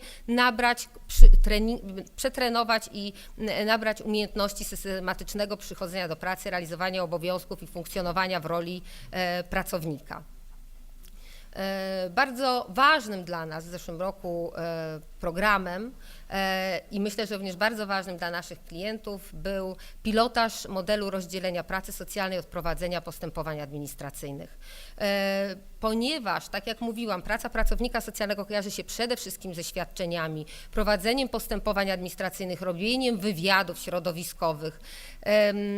Chcieliśmy przetestować taki model, w którym inny pracownik robi te postępowania, a inny pracownik udziela wsparcia, jest mentorem, doradcą, rzecznikiem, modeluje zachowania, trenuje kompetencje społeczne, wspiera w różnych sytuacjach, wspólnie załatwia sprawy urzędowe, po to, by zobaczyć, czy zwiększa to skuteczność działań, czy bardziej zachęca do skorzystania z pomocy i przyczynia się do usamodzielnienia tej osoby.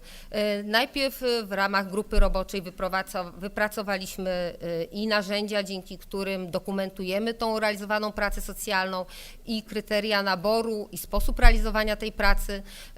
Od lipca zeszłego roku realizujemy ten pilotaż, korzysta z niego ponad 70 rodzin i będziemy kolejne etapy tego pilotażu podsumowywać, ale już dzisiaj możemy powiedzieć, że zdecydowanie jest to droga, którą chcemy podążać. Jest to sposób realizacji zadań, który zdecydowanie zwiększa skuteczność i pozwala rodzinom i osobom rzeczywiście odzyskać moc i wiarę w to, że mogą zmienić swoje życie i też realnie ją zmienić.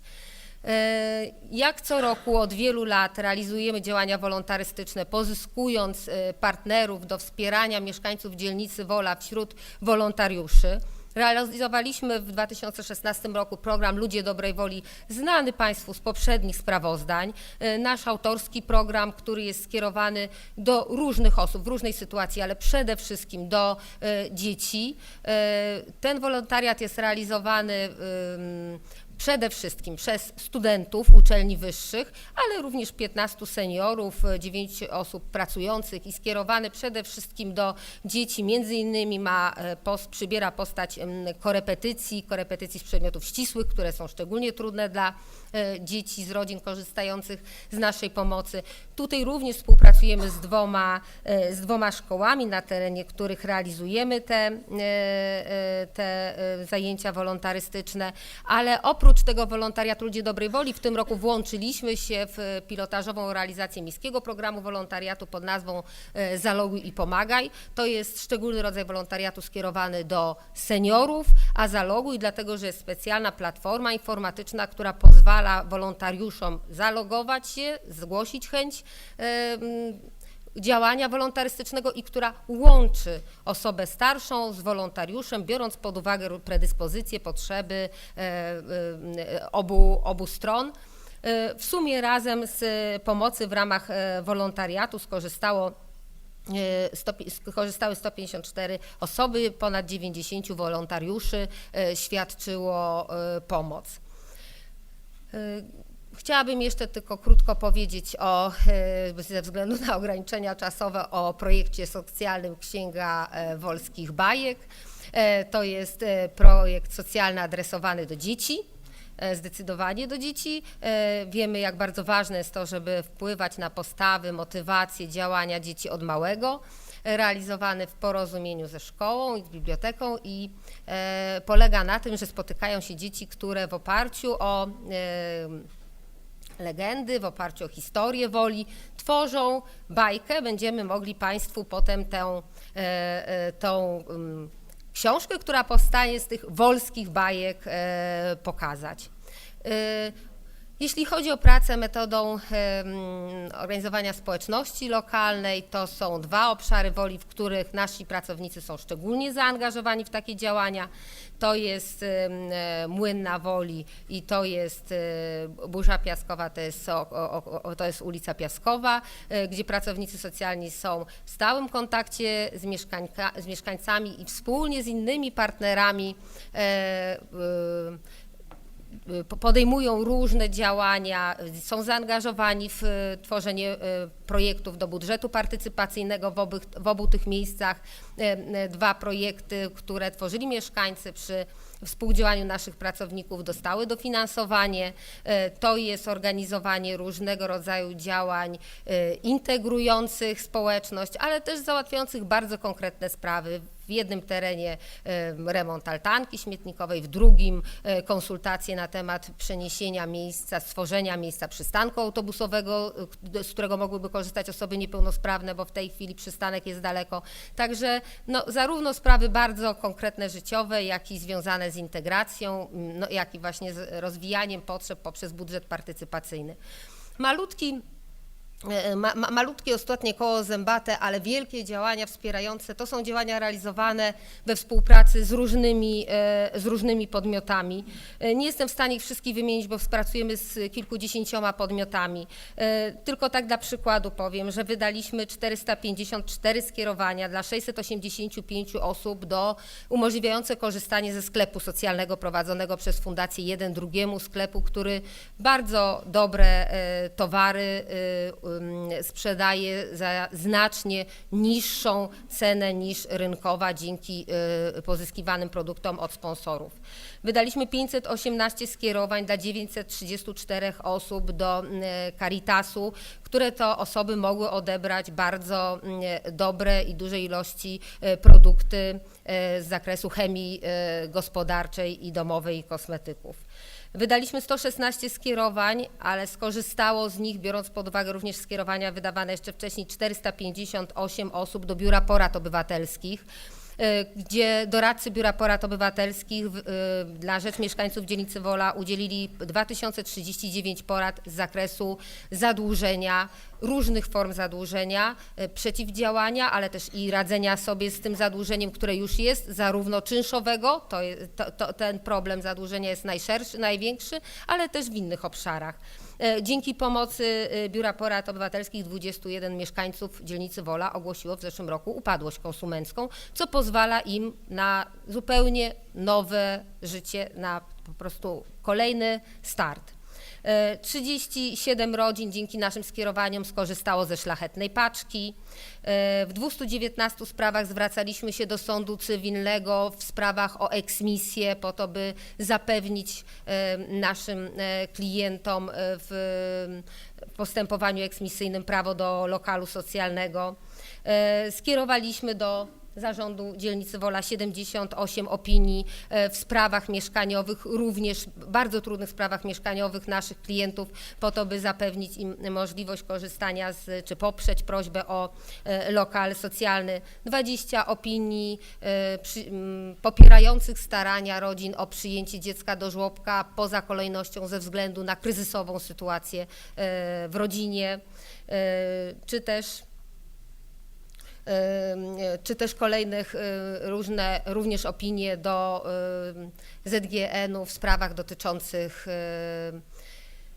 zastosowania ulgi w zaległościach czynszowych bądź odpracowania długu czynszowego.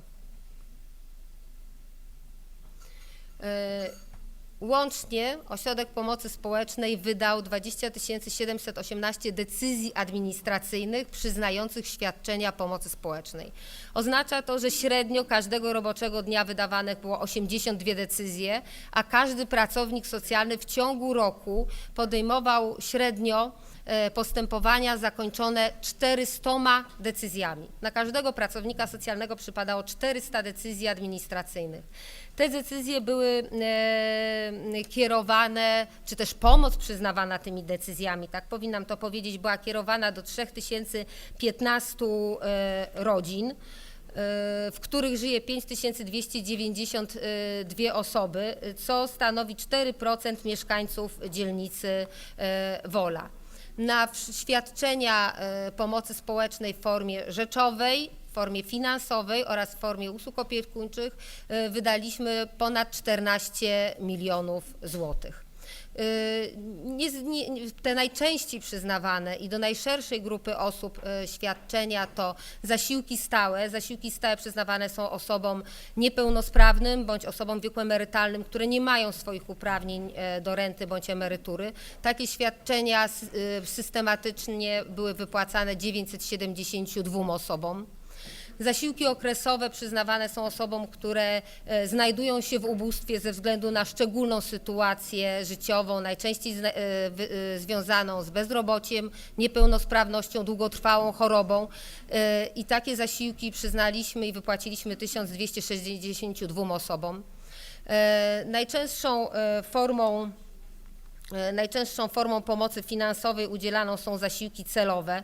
Zasiłki celowe i celowe specjalne przyznaliśmy 2114 osobom, z czego 52% wartości tych zasiłków celowych to są te, które były przyznawane na pomoc w zakupie artykułów spożywczych. Były związane z dożywianiem i z tej pomocy skorzystało ponad 1700 osób.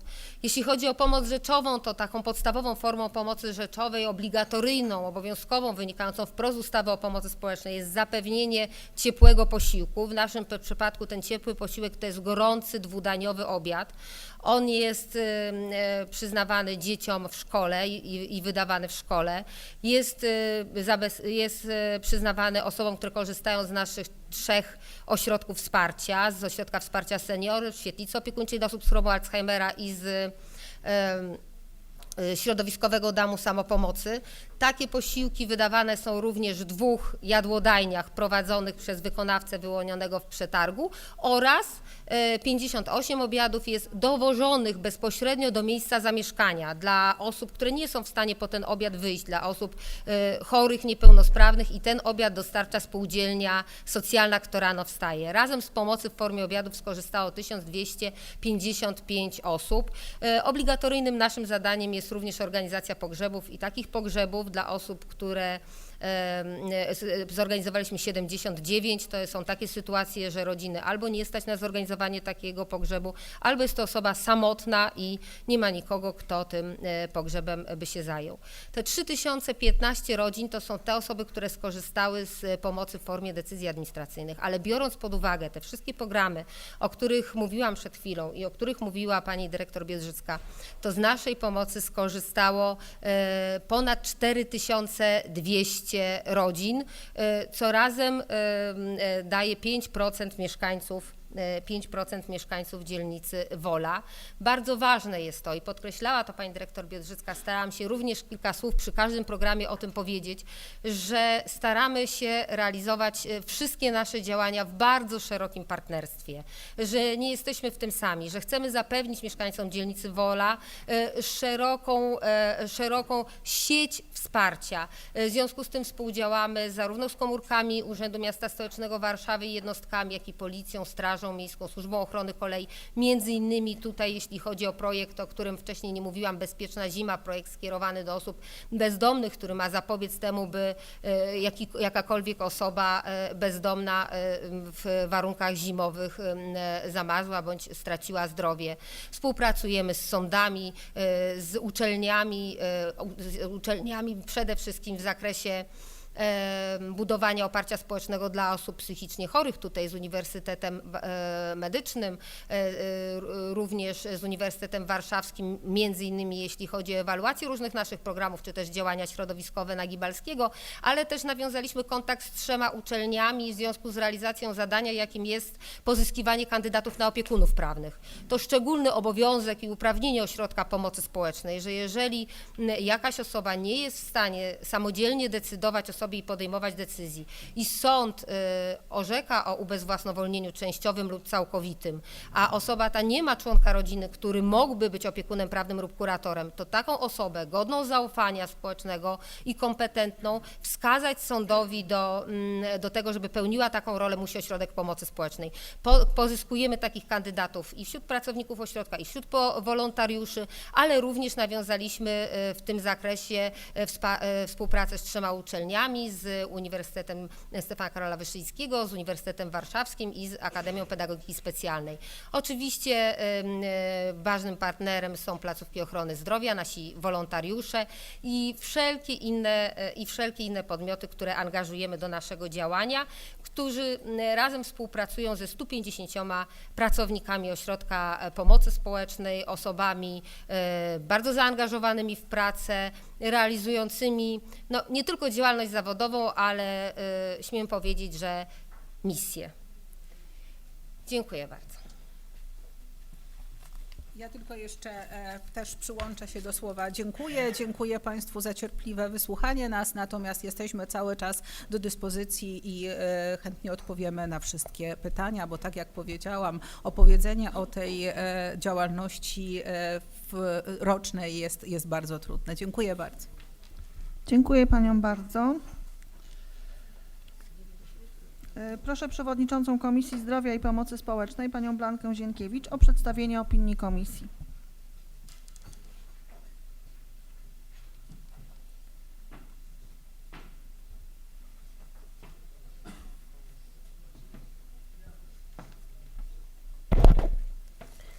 Szanowni Państwo, Wysoka Rado, Komisja Zdrowia i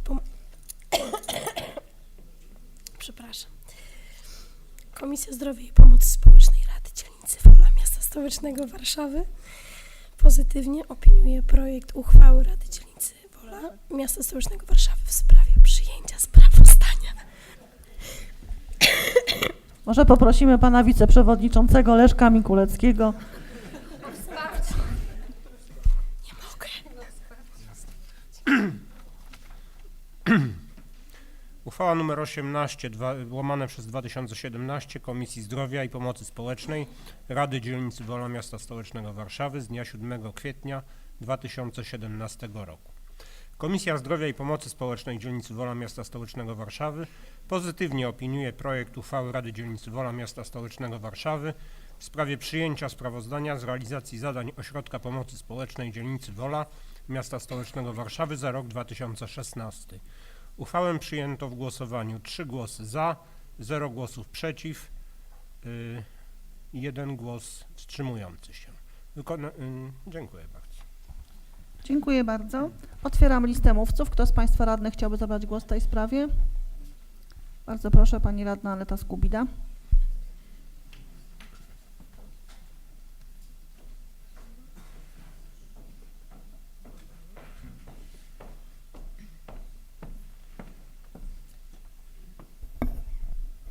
Szanowna Pani Przewodnicząca, Wysoka Rado, Szanowny Panie Burmistrzu, Szanowny Zarządzie Dzielnicy, Szanowni Państwo tutaj obecni i przed monitorami komputerów.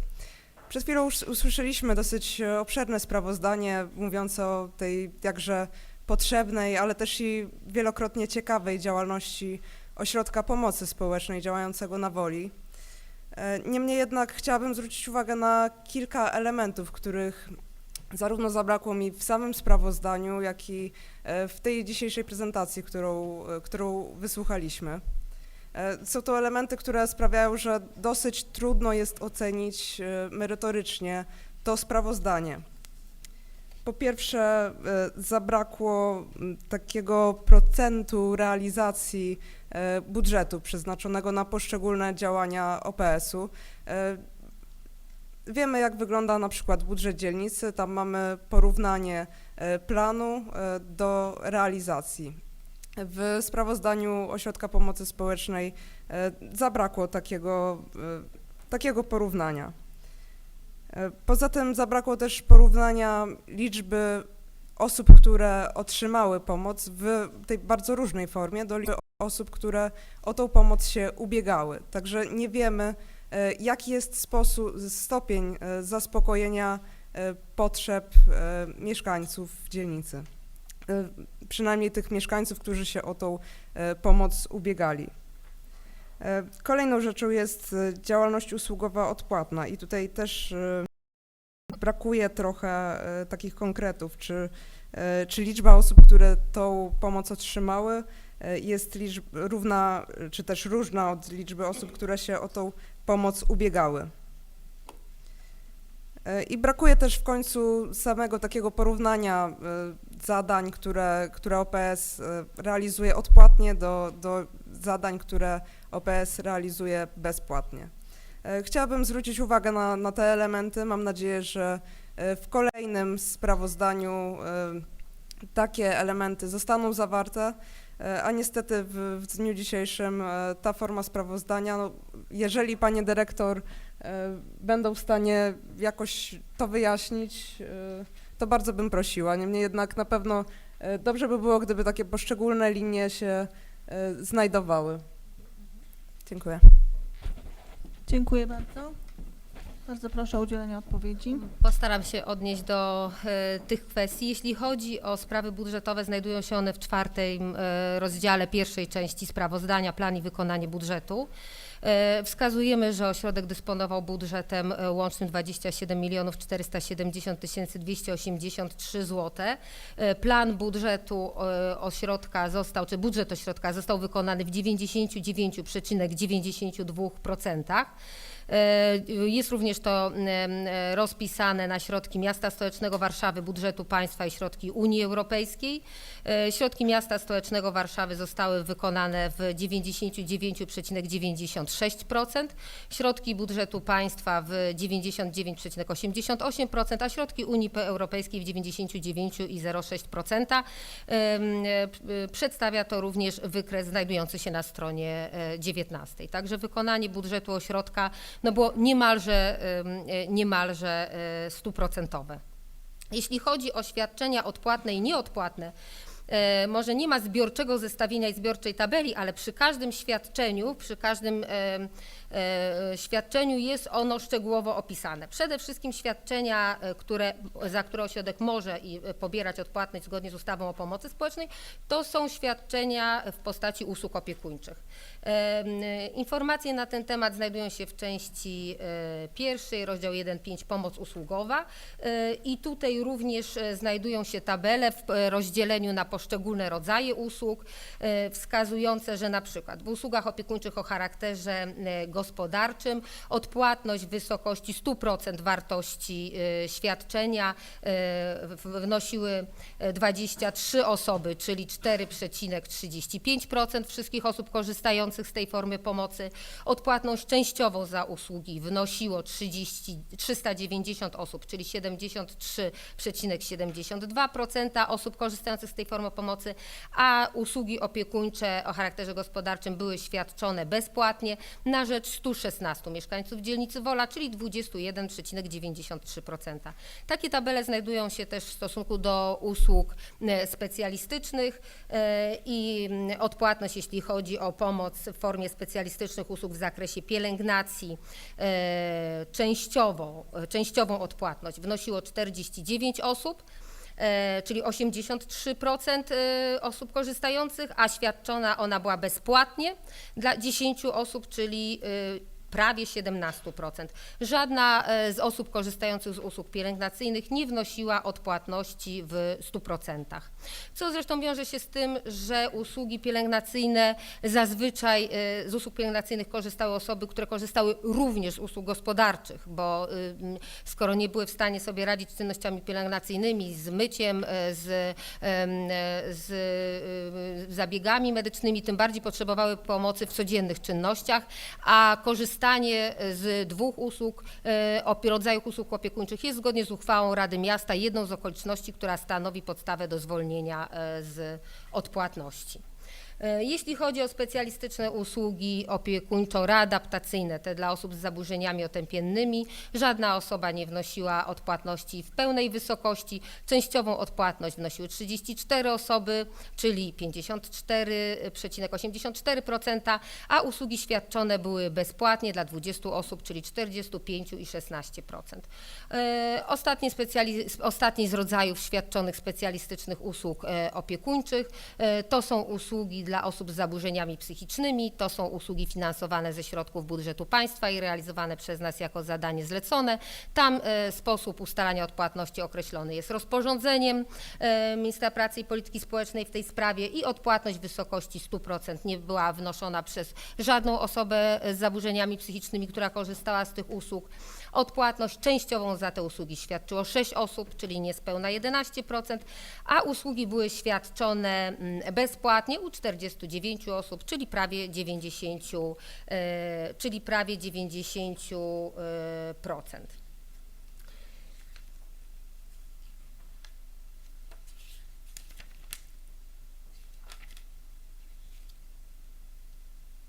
Jeśli chodzi o środowiskowy dom samopomocy, tutaj wnoszenie odpłatności również określone jest rozporządzeniem w tej sprawie i do ponoszenia odpłatności w 2016 roku za pobyt w środowiskowym domu samopomocy zobowiązany był tylko jeden uczestnik z 51, które korzystały z tej formy pomocy.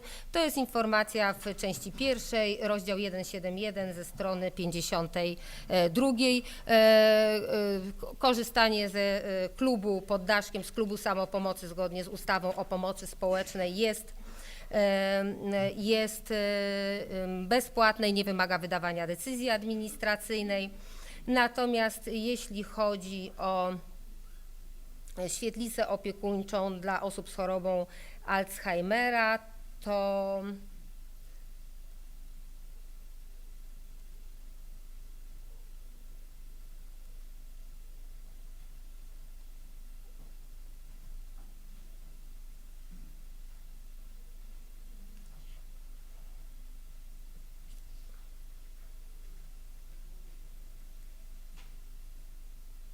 odpłatność wnosiło 12 osób.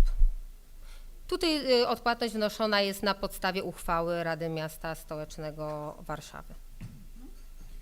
Ja tylko jeszcze uzupełnię, tak, z uwagą słuchamy wszystkich pytań. Co roku zastanawiamy się, w jaki sposób jeszcze moglibyśmy nasze sprawozdanie konstruować, żeby ono najpełniej przekazywało informacje. W związku z tym tutaj, jak mówię, z uwagą słuchaliśmy Pani spostrzeżeń. Natomiast to jest też tak, że chciałabym podkreślić, że dziś przekazujemy Państwu sprawozdanie merytoryczne. Na początku roku już dyskutowaliśmy na terenie tutaj też tej sali o wykonaniu budżetu, więc może dlatego też w dzisiejszej naszej prezentacji nie znalazło się odniesienie do wykonania budżetu, ale w sprawozdaniu tutaj to zamieściliśmy. Natomiast jeszcze odpowiadając na kolejne pytanie, braku zestawienia, to ile osób nie uzyskało pomocy, a o taką pomoc wnioskowała, chcę powiedzieć tak, że nie znalazła się w roku 2016 żadna osoba, która nie uzyskała wnioskowanej przez siebie pomocy z powodu braku środków. Takich przypadków nie było. Natomiast jeżeli chodzi o zestawienie relacji składanych wniosków do potem wydanych decyzji administracyjnych przyznających świadczenia, nie jest to proste zestawienie. Tutaj chętnie bym też jeszcze porozmawiała z Panią Radną o tym, ponieważ to jest tak, że osoba składająca wniosek może złożyć wniosek o 5 różnych świadczeń. Świadczeń, które każde, może nie każde, to zbyt duże uproszczenie. Gros z nich jest obwarowane jasnymi, określonymi sposobami przyznawania. Jeżeli ktoś złoży wniosek o zasiłek stały, ze względów formalnych może tej pomocy nie uzyskać, ale składając sygnał "jestem w potrzebie", może uzyskać decyzję odmowną przyznania tego świadczenia konkretnego, jasno zdefiniowanego w przepisach prawa, a uzyskać inną formę pomocy. Również zakończoną wydaniem decyzji administracyjnej, na przykład w formie skierowania do ośrodka wsparcia, gdzie ma zabezpieczone potrzeby, które zostały zdiagnozowane przez pracownika socjalnego.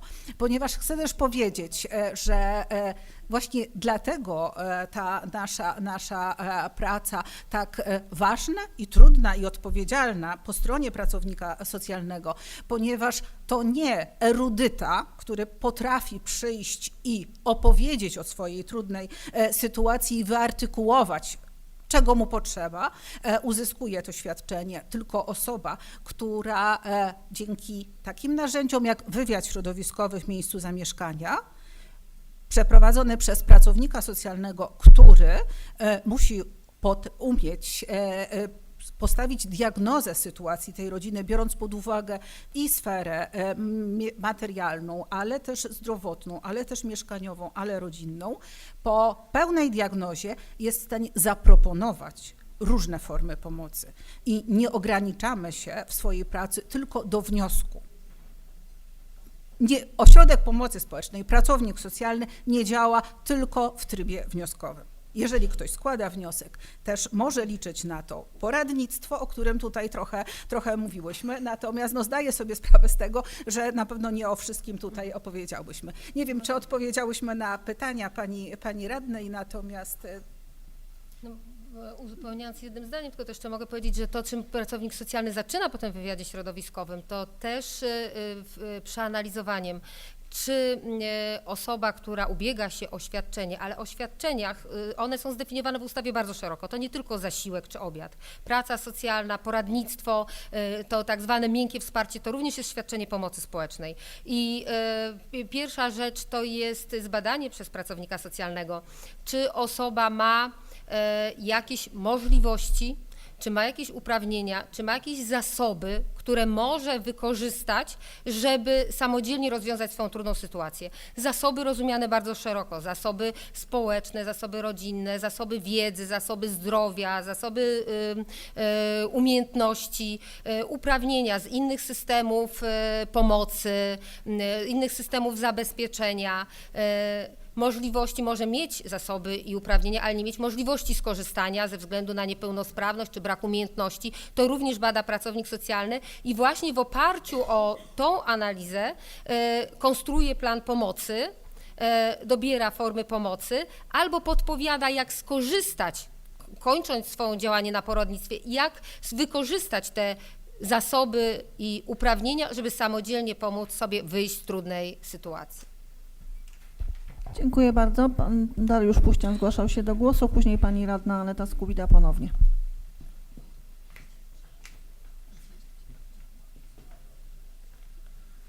Pani Przewodnicząca, Szanowna Rado, po pierwsze tak, bardzo, bardzo serdecznie chciałbym podziękować za sprawozdanie, a przede wszystkim za efektywność działania pani dyrektor, pani wicedyrektor i oczywiście całemu personelowi Ośrodka Pomocy Społecznej i za to bardzo, bardzo serdecznie dziękuję. Myślę, że to jest, OPS jest jednym z takich bardzo istotnych ogniw działania naszej dzielnicy. Opieka społeczna, czyli to, co bezpośrednio pomaga mieszkańcom. Natomiast mam też takie uwagi, które mi się nasuwają ze względów takich, no nazwijmy to proceduralnych. Koleżanko Aneto, to jest tak, że każdy z nas dysponuje, wydaje mi się, dosyć dużym zasobem wiedzy, a przynajmniej powinien nim dysponować. To jest też tak, że sprawozdanie, które jest nam przedstawiane na sesji, jest w bardzo syntetycznej formie, bo w takiej musi być. Z tego, co tak sobie spojrzałem, bo na pewno nie pamiętałem, jest 15 ustaw regulujących działanie OPS-u. Do tego są na pewno jeszcze mnóstwo aktów wykonawczych, rozporządzeń, uchwał Rady Miasta Stołecznego Warszawy, zarządzeń prezydenta Miasta Stołecznego Warszawy i tak dalej, i tak dalej. W związku z tym, jeżeli pani dyrektor Biedrzycka albo pani wicedyrektor Wadas zechciałyby wszystką tą wiedzą się podzielić i tym wszystkim, jak funkcjonuje OPS, to myślę, że pewnie tydzień na okrągło byłoby krótko.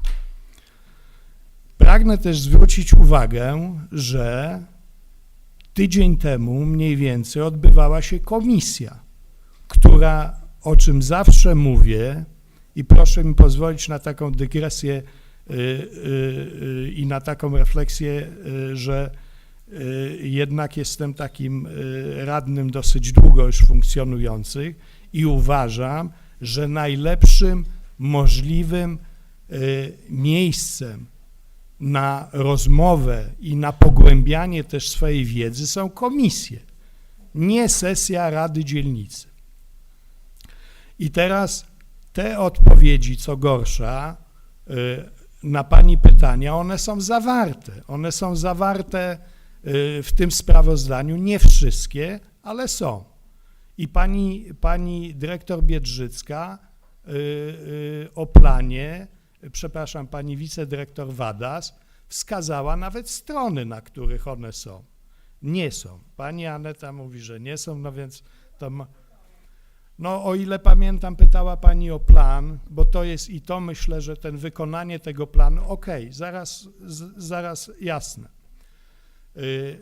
Myślę, że to rzeczywiście warto by było w tej syntetycznej postaci przedstawić, bo to jest jeden z najistotniejszych elementów, czyli rzeczywiście wykonanie tego planu. Natomiast te wszystkie pytania szczegółowe, być może, że nie ma, ale to ja powtórzę to, o czym mówiłem i o czym mówię. Ja bardzo zachęcam panią Anetę Skubidę, radną, do pogłębienia swojej wiedzy na komisji. Myślę też, że gdyby pani zechciała tydzień temu czy 10 dni temu zapoznać się z tym sprawozdaniem, to też miałaby pani czas na to, jak bardzo często robią inni radni, czyli po prostu wezmą za telefon, zadzwonią do pani dyrektor jednej czy drugiej i jestem głęboko przekonany, że uzyskają odpowiedzi na interesujące je pytania. Mało tego, jeżeli by takie pytania były, to myślę, że jeżeli one by się powtarzały, to myślę, że pani dyrektor Biedrzycka i pani wicedyrektor Wadas by uwzględniły pewnie takie elementy w następnym sprawozdaniu. Znając fachowość tych pań i za przeproszeniem stosunek i rzetelność w tym, co robią, wiem, żeby tak było. Natomiast po prostu wchodzenie w szczegóły, w detale na sesji, gdzie mamy tematów wiele, a sprawozdanie OPS-u jest jednym tylko z elementów sesji ważnym, być może na tej sesji najważniejszym, być może mówię, ale jest jednym z wielu elementów, podczas gdy to będę mówił z przekonaniem i ciągle powtarzał. Dla radnych komisje są tym, gdzie radni pracują. I oczywiście też inne miejsca. Sesja jest ukoronowaniem tego pracy rady. Ukoronowaniem. Oczywiście są punkty takie, w których nie da się rozstrzygnąć ani na komisji, ani w innej formie. No i wtedy rzeczywiście sesja staje się takim miejscem, gdzie te poglądy się ścierają. Ale poglądy, uszczegółowienia być może, ale niekoniecznie tak, że z tego, co wydaje mi się, bo nie chcę powiedzieć, że wiem, no pani niestety nie zapoznała się z tym sprawozdaniem, a przynajmniej nie w takim stopniu, skoro zadaje pytania takie, na które odpowiedzi są zawarte w tym sprawozdaniu.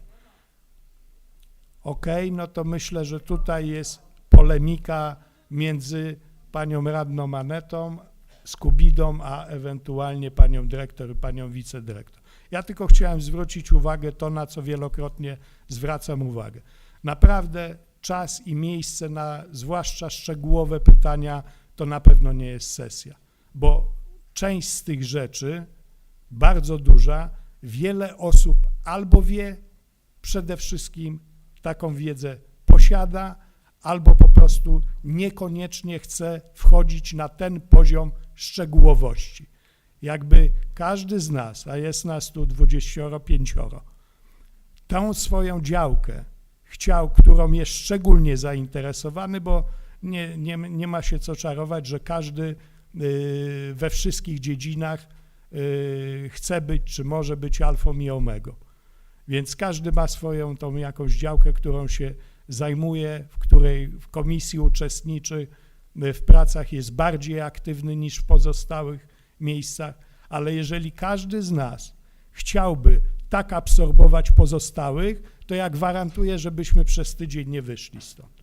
Na każdej sesji. Dziękuję bardzo. Dziękuję bardzo. Bardzo proszę pani radna Aneta Skubida, później pan radny Jarosław Lewandowski.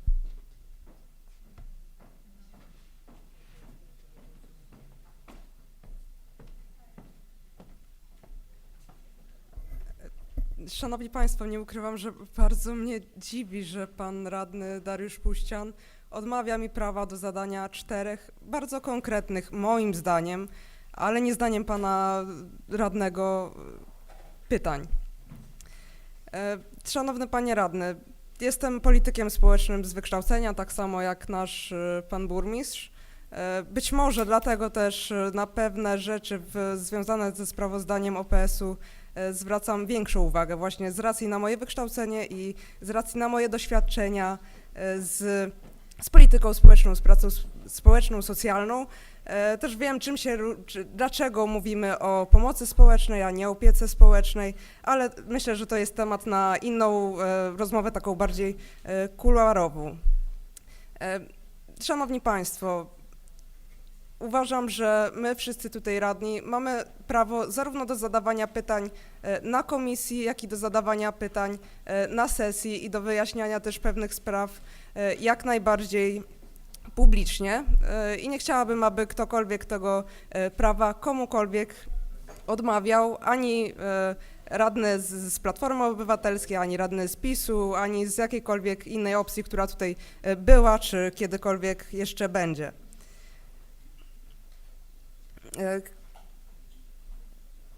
Pan radny mówi, że wszyscy znają odpowiedzi na te pytania, pan radny jednak na te pytania nie odpowiedział, przy czym zwracam uwagę, że panie tutaj nie odpowiedziały na moje pytania, nie na te, które zadałam, tylko być może na pytania analogiczne, bo w tym aspekcie budżetowym nie pytałam o wykonanie budżetu w perspektywie podziału na źródła dochodów tego budżetu, tylko w perspektywie zadań, o czym wcześniej powiedziałam. Takiego elementu tutaj zabrakło. Zabrakło też takiego sumarycznego zestawienia, o którym mówiłam, jaki jest procent tych usług odpłatnych, realizowanych usług odpłatnych od tych usług bezpłatnych. Zabrakło też innych elementów, o których wcześniej mówiłam i myślę, że jesteśmy tutaj wszyscy po to, żeby sprawozdania były jak najlepsze, żeby wyjaśniały wszystko do końca, dokładnie wszystkim, a jeżeli czegoś brakuje, to możemy to omawiać zarówno na komisji, jak i na sesji. I jeszcze taki jeden mały element związany właśnie z komisją. O komisji niestety nie wiedziałam, ponieważ nie dostałam zawiadomienia drogą mailową, jakiś błąd. Może pani Bogusława potwierdzić, że dzwoniłam do pani Bogusi, gdzie jest sprawozdanie OPS-u, bo do mnie nie dotarło. Także dosłownie w ostatniej chwili miałam możliwość zapoznania się, zapoznałam się ze sprawozdaniem z działalności OPS-u i właśnie ze względu na to, że się zapoznałam zarówno ze sprawozdaniem, jak i z prezentacją pani dyrektor, zadałam konkretne pytania. Dziękuję. Dziękuję. Bardzo proszę, pan radny Jarosław Lewandowski.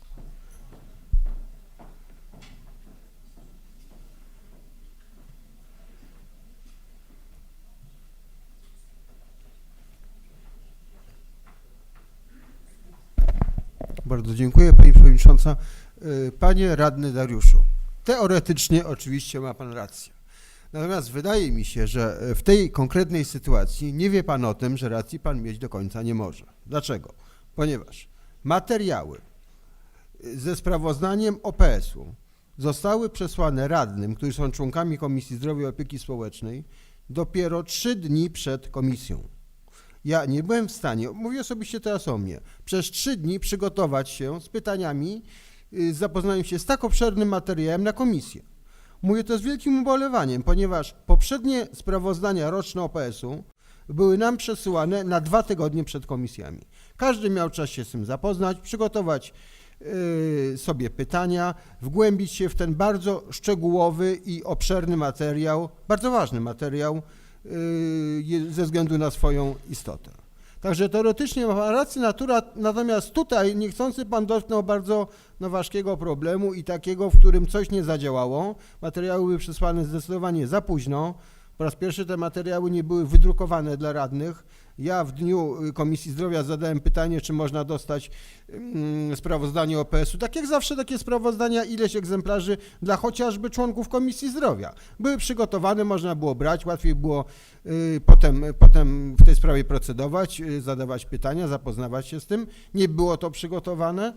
Także no akurat w tym przypadku pan nie ma racji i z tego miejsca apeluję o to, żeby tak wielkie sprawozdania, tak ważne sprawozdania i tak cykliczne sprawozdania, o których wszyscy wiemy, że co roku jest sprawozdanie Ośrodka Pomocy Społecznej, były nam wcześniej udostępniane. Także pani radna nie miała szans zapoznać się na 10 dni przed sesją ze sprawozdaniem, bo takie sprawozdanie jeszcze nie było nikomu udostępnione w tym terminie. Dziękuję bardzo. Dziękuję bardzo. Bardzo proszę pan radny Dariusz Puścian.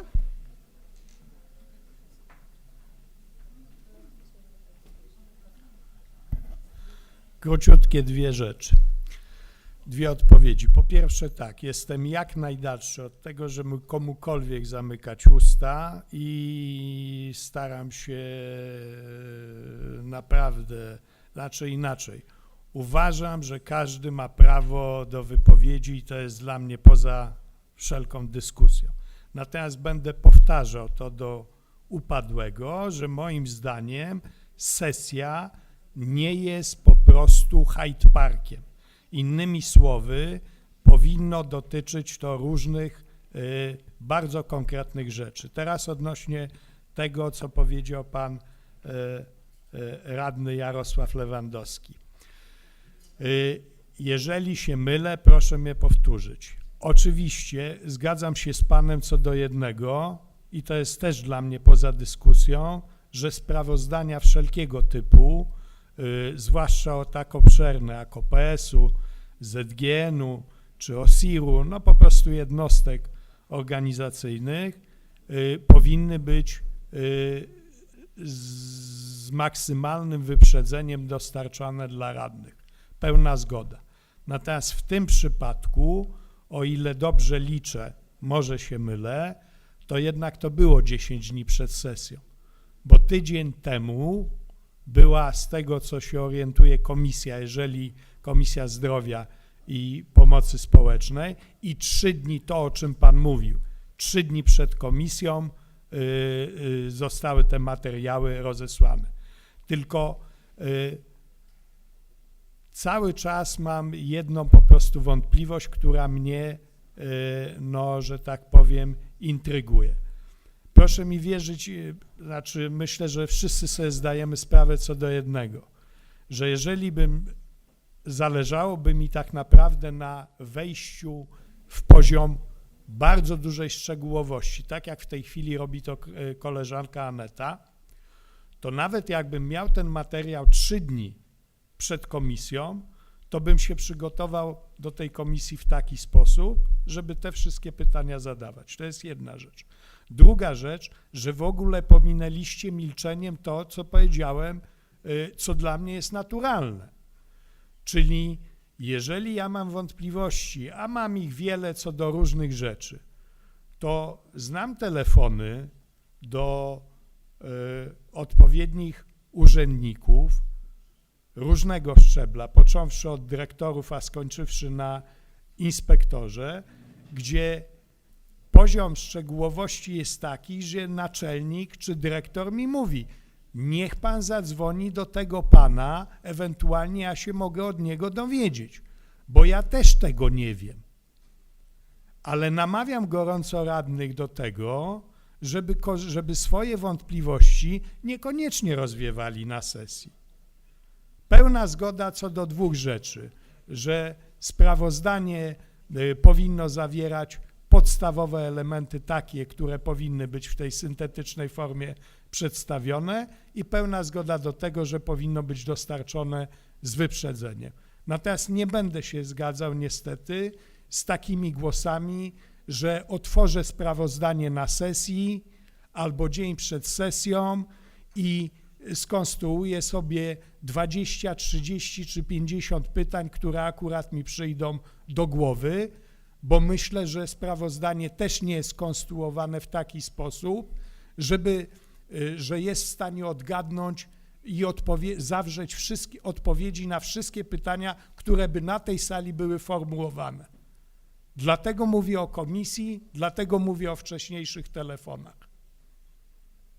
I o tym, żeby po prostu komunikacja szła w dwie strony. Bo te pytania, jeżeli ich nie ma w sprawozdaniu, to na pewno też nie usłyszy pani odpowiedzi, znaczy nie wiem czy na pewno, ale tak podejrzewam. Natomiast gdyby pani zadała sobie trud i to pytanie zadała 3 dni wcześniej, to jestem przekonany, że to odpowiedź by padła na sesji albo wtedy, kiedy pani by je zadała.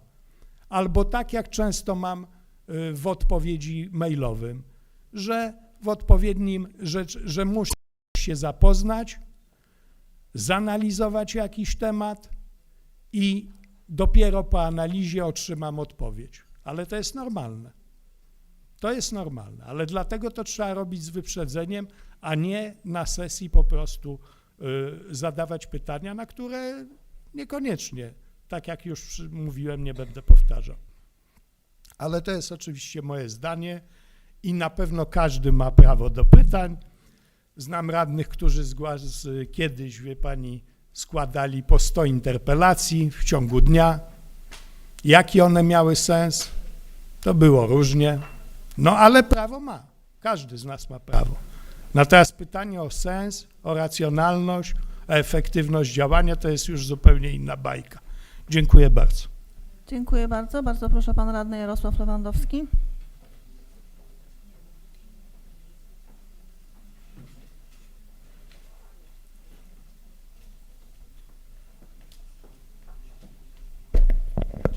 Panie radny Dariuszu, no znowu chcę się z panem na początku zgodzić, bo teoretycznie znowu ma pan rację. I cieszę się, że jeżeli chodzi o teorię, to mówimy jednym głosem.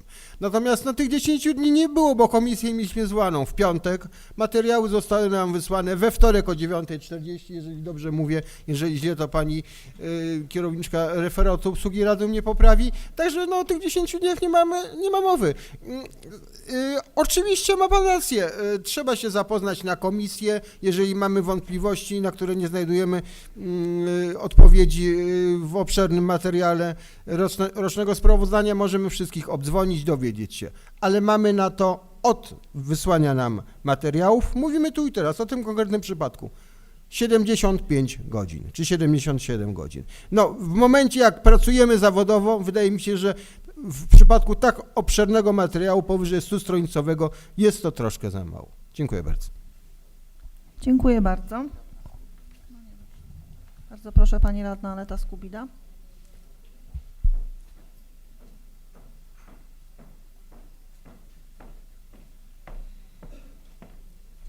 To ja może już tak, żeby nie przedłużać, jedna taka mała rzecz. Tak jak wspominałam, różne są przypadki losowe. Do mnie akurat mail nie dotarł, nawet nie wiedziałam o tym, że komisja się odbyła. Dopiero później, po odbyciu komisji, dowiedziałam się o tym, że sprawozdanie tak, ono jest, że ono jest w BIP-ie i że sobie mogę pobrać, więc pobrałam je w bardzo krótkim czasie i miałam mało czasu na zapoznanie się z nim, przygotowanie pytań. Ale uważam, że niezależnie od tego mamy prawo do zadawania pytań, zwłaszcza jeżeli to nie jest 100 pytań, nie jest nawet 20 czy 30, tylko to są 4 bardzo konkretne pytania. Dziękuję. Dziękuję bardzo. Bardzo proszę pan radny Dariusz Puścian. Naprawdę już króciutko i ponieważ pan Jarosław Lewandowski powiedział mi, ile miał godzin, czy ile w ogóle państwo mieli godzin, to samo, o czym mówi pani radna Aneta Skubida, że ten mail do niej nie dotarł, no to z przykrością prawdziwą przyznaję państwu, tym razem ja rację. Także dziękuję bardzo. Dziękuję bardzo. Wobec wyczerpania listy mówców odczytam teraz projekt uchwały Rady Dzielnicy Wola Miasta Stołecznego Warszawy i poddam go pod głosowanie. Uchwała Rady Dzielnicy Wola Miasta Stołecznego Warszawy z dnia 11 kwietnia 2017 roku w sprawie zaopiniowania sprawozdania z realizacji zadań Ośrodka Pomocy Społecznej Dzielnicy Wola Miasta Stołecznego Warszawy za rok 2016. Podstawa prawna podana w druku nr 165, paragraf 1. Rada Dzielnicy Wola Miasta Stołecznego Warszawy pozytywnie opiniuje sprawozdanie z realizacji zadań Ośrodka Pomocy Społecznej Dzielnicy Wola Miasta Stołecznego Warszawy za rok 2016 w brzmieniu załącznika do niniejszej uchwały. Paragraf 2. Uchwała wchodzi w życie z dniem podjęcia. Kto z Państwa radnych jest za podjęciem tak brzmiącej uchwały? Kto jest za?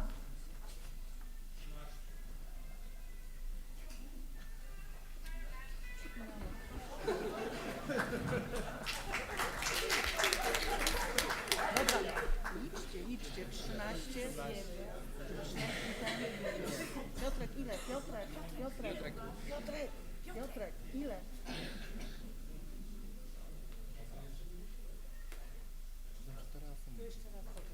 To poprosimy o reasumpcję jeszcze raz. Kto z Państwa radnych jest za podjęciem tak brzmiącej uchwały? Kto jest za?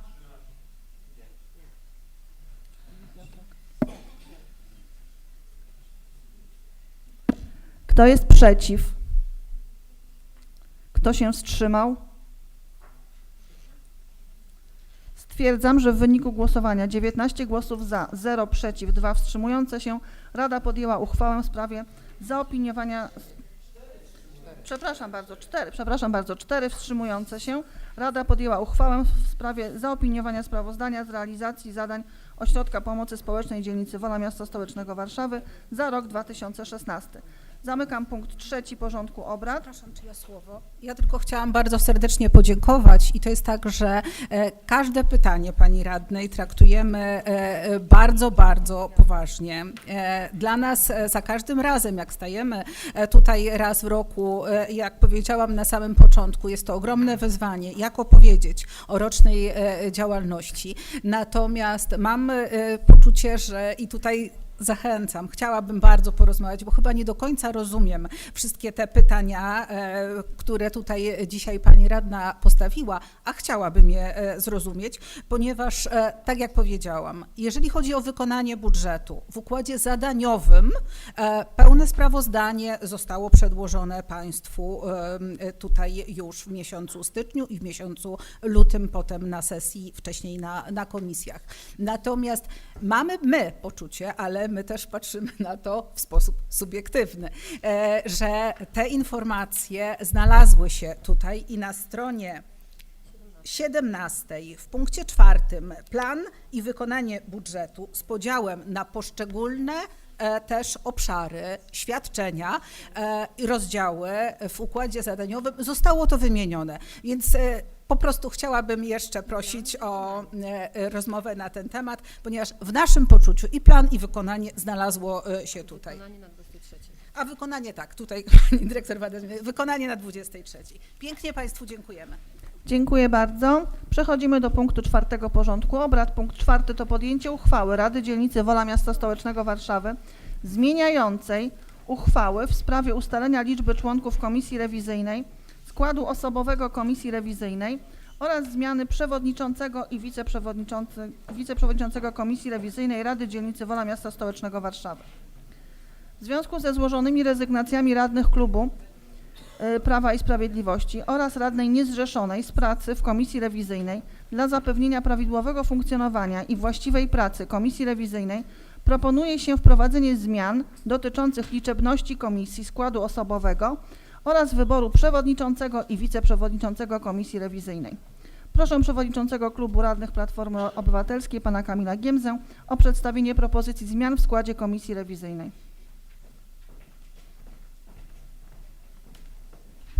Szanowna Pani Przewodnicząca, Wysoka Rado, Klub Radnych Platformy Obywatelskiej zgłasza rezygnację Pani Bożeny Krupińskiej, przewodniczącej Komisji Rewizyjnej przy jednoczesnym pozostaniu w składzie Komisji Rewizyjnej. Dziękuję. Dziękuję bardzo. Czy radna Bożena Krupińska potwierdza rezygnację z funkcji przewodniczącej komisji, ale wyraża wolę na pozostanie w składzie komisji? Dziękuję bardzo. Proszę przewodniczącego klubu radnych Prawa i Sprawiedliwości pana Jana Nowaka o przedstawienie propozycji zmian w składzie komisji rewizyjnej. Bardzo proszę Pan wiceprzewodniczący Piotr Milowański. Pani Przewodnicząca, Wysoka Rado, w imieniu Klubu Radnych Prawa i Sprawiedliwości do prac w Komisji Rewizyjnej zgłaszam kandydaturę radnego Michała Pruszyńskiego. Dziękuję bardzo. Czy radny Michał Pruszyński wyraża wolę na powołanie do składu Komisji Rewizyjnej? Dziękuję bardzo. Wpłynęło również pisemne zgłoszenie radnego niezrzeszonego, pana Piotra Grudzińskiego, o udział w pracach Komisji Rewizyjnej. Czy pan radny Piotr Grudziński podtrzymuje swoją decyzję? Dziękuję bardzo. Informuję, że aktualny 5-osobowy skład Komisji Rewizyjnej przedstawia się następująco. Wojciech Bartnik, Piotr Grudziński, Bożena Krupińska, Michał Pruszyński, Krystian Wilk. Proszę o zgłoszenie kandydatury.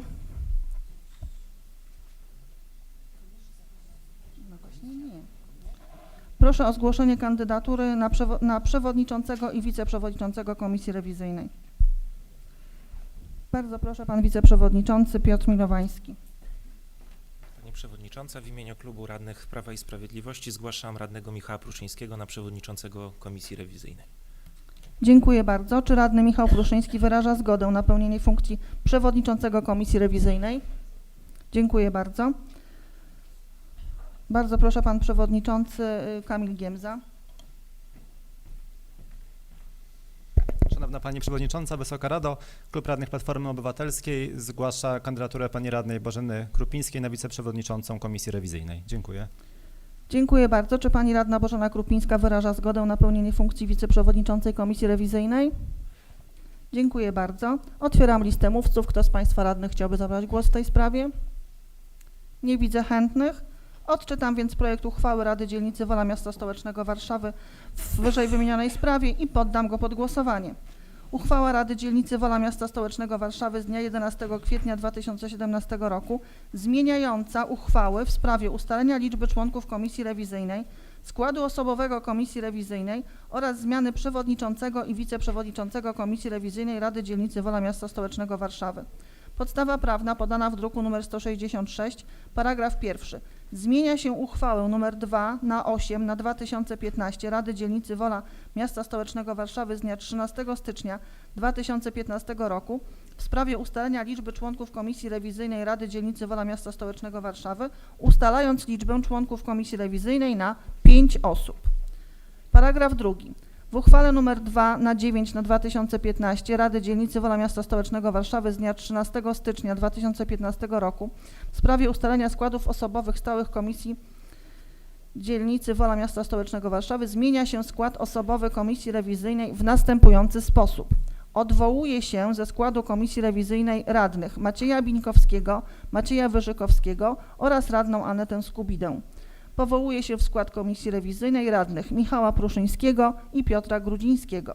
Zmienia się uchwałę nr 2 na 10 na 2015 Rady Dzielnicy Wola Miasta Stołecznego Warszawy z dnia 13 stycznia 2015 roku w sprawie wyboru przewodniczących i wiceprzewodniczących stałych Komisji Rady Dzielnicy Wola Miasta Stołecznego Warszawy w ten sposób, że odwołuje się radną Bożenę Krupińską z funkcji przewodniczącej Komisji Rewizyjnej, wybiera się radnego Michała Pruszyńskiego na przewodniczącego Komisji Rewizyjnej, wybiera się radną Bożenę Krupińską na wiceprzewodniczącą Komisji Rewizyjnej. Paragraf 3. Uchwała wchodzi w życie z dniem podjęcia. Kto z państwa radnych jest za podjęciem tak brzmiącej uchwały? Kto jest za?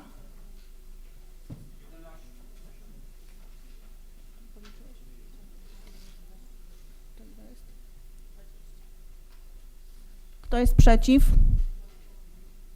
Kto się wstrzymał? Stwierdzam, że w wyniku głosowania 20 głosów za, 1 przeciw, 0 wstrzymujących się, Rada podjęła uchwałę zmieniającą uchwałę w sprawie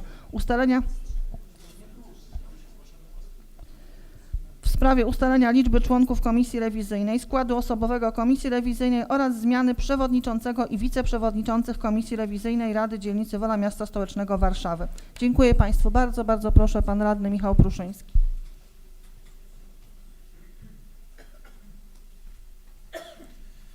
Dziękuję bardzo Pani Przewodnicząca. Szanowni Państwo, przede wszystkim chcę podziękować za ten wybór, zapewnić, że dokonam wszelkiej staranności, by funkcjonowanie komisji rewizyjnej było możliwie jak najlepsze we współpracy ze wszystkimi radnymi, nie tylko członkami komisji. Chciałem także podziękować bardzo mojej poprzedniczce, pani przewodniczącej Bożenie Krupińskiej. Wierzę, że będzie nam się dobrze współpracowało w ramach pracy tej komisji. Szanowni Państwo, nie ma co ukrywać, że dyskusje podczas kilku ostatnich sesjach były dość burzliwe na temat funkcjonowania komisji rewizyjnej.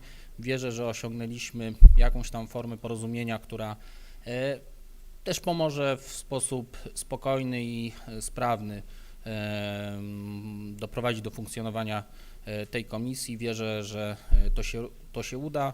Jestem do Państwa dyspozycji i raz jeszcze bardzo dziękuję za ten wybór. Dziękuję. Dziękuję bardzo. Ja ze swojej strony również chciałam bardzo serdecznie podziękować pani radnej Bożenie Krupińskiej za ogrom pracy, która włożyła w tą komisję i bardzo się cieszę, że udało się osiągnąć nam jakieś porozumienie i mam nadzieję, że teraz będzie już tylko lepiej. Zamykam punkt 4 porządku obrad. Przechodzimy do punktu 5.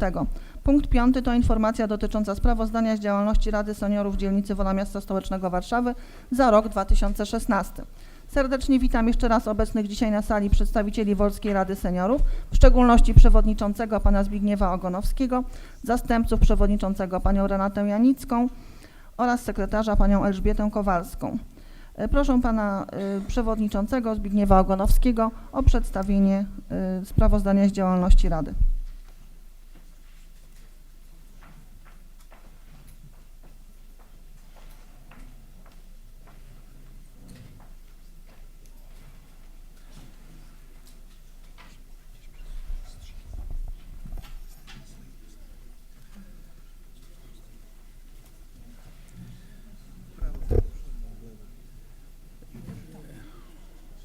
Wysoka Rado, Pani Przewodnicząca, Panie Burmistrzu.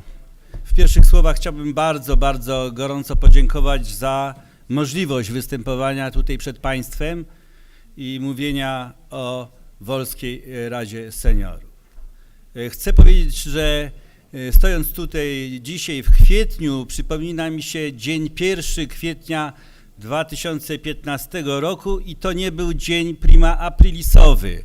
To tutaj na tej sali zapadła uchwała o powołaniu Wolskiej Rady Seniorów. Tak to jest, że działamy już 2 lata i tak to też jest, że w naszym regulaminie funkcjonowania jest taki zapis o sporządzeniu rocznego sprawozdania i przekazania tego sprawozdania burmistrzowi dzielnicy. Dokonaliśmy tego 31 marca, nasze sprawozdanie znalazło się na biurku burmistrza, ale dzisiaj chcemy Państwu powiedzieć o tym, co robimy, czym się zajmujemy, no i może 2 słowa powiedzieć o najbliższej przyszłości. Poprosiłem swoją zastępczynię i panią sekretarz o to, żeby mi pomogły w przedstawieniu tego naszego działania. Chcę jeszcze o jednej rzeczy powiedzieć, że miód na me serce spływał, gdy słyszałem panią dyrektor Biedrzycką, jak mówiła o seniorach i Wolskiej Radzie Seniorów. Bardzo dziękuję za te ciepłe, bardzo miłe słowa.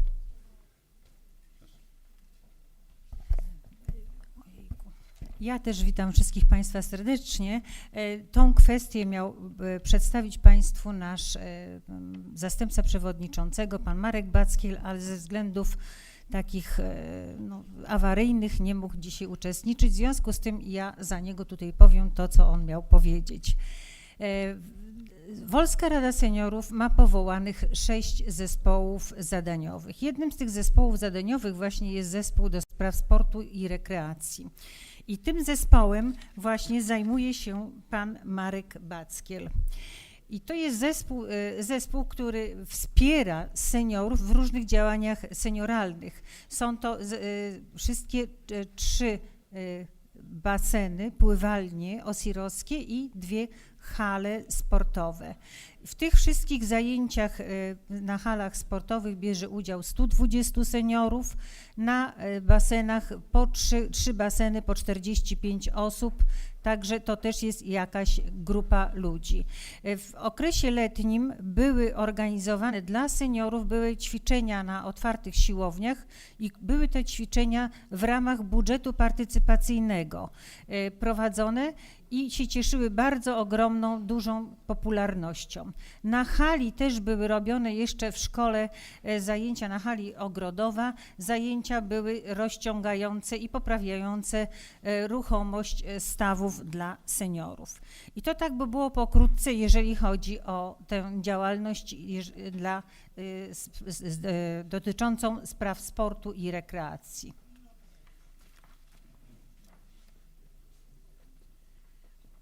Chcielibyśmy, witam Państwa serdecznie również. Chciałabym przedstawić tutaj tylko niektóre aspekty naszego działania, które mogą wszystkich tutaj obecnych zainteresować, a szczególnie wiążą się z wystąpieniem dzisiaj pani dyrektor Ośrodka Pomocy Społecznej. Wolska Rada Seniorów w planie na rok 2016 miała zapoznanie się ze stanem polityki senioralnej w dzielnicy Wola. W tym celu, realizując to zadanie, odbył się cykl posiedzeń w ośrodkach działających na rzecz seniorów. Pierwszym oczywiście miejscem był Ośrodek Pomocy Społecznej dzielnicy Wola przy ulicy Bema, właśnie u pani dyrektor, w celu zapoznania się ogólnie z zasadami, z różnymi formami pomocy udzielanej osobom i rodzinom, które znalazły się w trudnej sytuacji życiowej. Następne posiedzenia, to wszystko były posiedzenia plenarne, także cała Rada Seniorów udawała się w to miejsce i tam spotykaliśmy się zarówno z pracownikami ośrodków, jak i z uczestnikami prowadzonych tam zajęć. Następne posiedzenie odbyło się w Ośrodku Wsparcia dla Seniorów przy ulicy Zawiszy, który prowadzi różnorodne zajęcia mające na celu poprawę kondycji fizycznej i psychicznej oraz możliwość spędzania czasu wspólnie seniorów z seniorami. Ponieważ moglibyśmy dużo na ten temat mówić, ale ponieważ zostało to dzisiaj już przedstawione, więc nie będę się wdawała w szczegóły.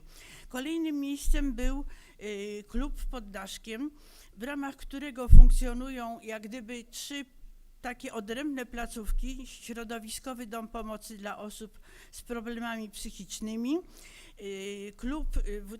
klub pod Daszkiem oraz świetlica opiekuńcza dla osób chorych na chorobę Alzheimera.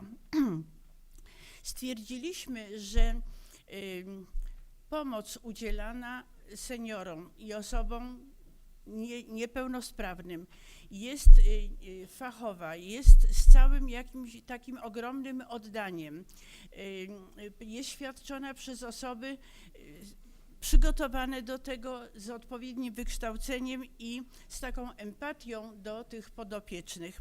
I podopieczni, których tam spotkaliśmy, też cieszyli się z tego, że mogą korzystać z tych domów pomocy, no tak, z domów takiej pomocy społecznej. Uzupełnieniem tego ośrodka klubu pod Daszkiem jest jeszcze to poradnictwo psychologiczne dla osób, które opiekują się chorymi i tymi osobami niepełnosprawnymi, co jest niezwykle ważne, bo często właśnie te rodziny mają problemy same ze sobą, żeby sobie poradzić z tymi trudnymi obowiązkami, które na nich spoczywają. Te placówki są jak gdyby placówkami wchodzącymi w skład Ośrodka Pomocy Społecznej, ale odwiedziliśmy również Dom Pomocy Społecznej Budowlani, który już nie jest w gestii OPS-u Wola, Mogliśmy się tam również zapoznać z warunkami życia osób, które wymagają całodziennej opieki z powodu wieku, z powodu chorób lub jakiejś niepełnosprawności, a nie mogą mieć zabezpieczonej takiej opieki we własnym domu. Spotkanie z mieszkańcami tego ośrodka pozwoliło nam zapoznać się z ich potrzebami i problemami, a jednocześnie spotkaliśmy się z wdzięcznością ze strony pensjonariuszy z tego powodu, że w ogóle Rada Seniorów zainteresowała się ich sytuacją i ich losem. Ogólnie rzecz biorąc, cykl tych spotkań, jak to określaliśmy, spotkań w terenie, wpłynął na to, że członkowie Rady Seniorów uzyskali obraz, w jaki dzielnica dba o swoich seniorów i osoby potrzebujące. Łącznie w 2016 roku odbyło się 9 plenarnych posiedzeń Wolskiej Rady Seniorów. Niezależnie od posiedzeń plenarnych, w miarę potrzeb odbywały się również narady samego prezydium,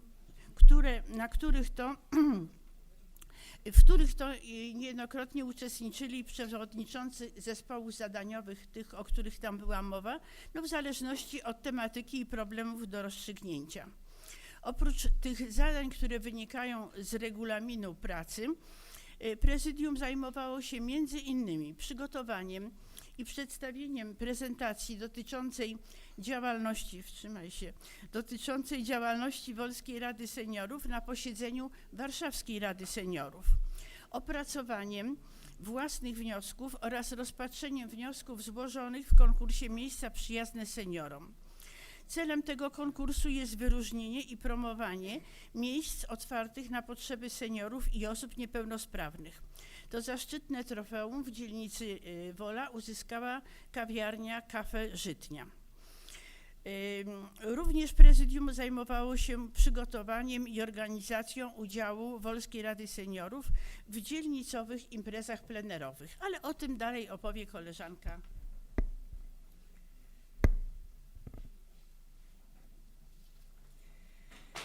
Członkowie Wolskiej Rady Seniorów uczestniczyli w imprezach organizowanych przez Zarząd Dzielnicy Wola. W 2016 roku był to Korowód oraz we wrześniu Kercelak. Mieliśmy swoje stoiska z zainstalowanym roll-upem i żeby łatwiej do nas było trafić, to członkowie Rady występowali w kapeluszach. Rozdawane ulotki na powyższych imprezach informowały o działaniach Rady Seniorów, o czwartkowych dyżurach i zapraszały do współpracy wszystkich zainteresowanych tematyką senioralną. W konkursie Nagrody Dobrej Woli organizowanym w dzielnicy Wola byli nominowani i otrzymali nagrody członkowie Rady Seniorów. Jedną z nich była pani Krystyna Reut-Siemianowska za promowanie i zachęcanie mieszkańców do dbania o swoje przydomowe ogródki czy też balkony w ramach konkursu Warszawa w kwiatach. Drugim z kolei członkiem Rady Seniorów był pan Witold Romanowski, który otrzymał honorową odznakę od Towarzystwa Przyjaciół Woli z okazji stulecia Woli za całokształt pracy na rzecz dzielnicy Wola. Członkowie Rady Seniorów brali udział w licznych szkoleniach jedno- i wielodniowych. Jednym z takich szkoleń była Szkoła Letnia w Jachrance, w której wzięło udział 6 członków Rady Seniorów. Było to szkolenie Rad Seniorów Województwa Mazowieckiego. Organizatorem tego szkolenia była Fundacja Zaczyn.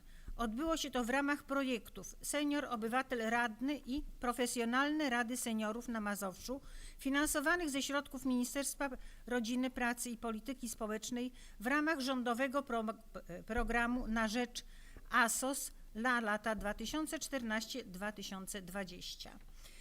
Członkowie Wolskiej Rady Seniorów aktywnie działają w Obywatelskim Parlamencie Seniorów, Sejmowej Komisji Senioralnej, Warszawskiej Radzie Seniorów, Zespole do Spraw Budżetu Partycypacyjnego, Dzielnicowej Komisji Dialogu Społecznego, Komisji Dialogu Społecznego do Spraw Osób Starszych i Kombatantów, programie Warszawa Przyjazna Seniorom.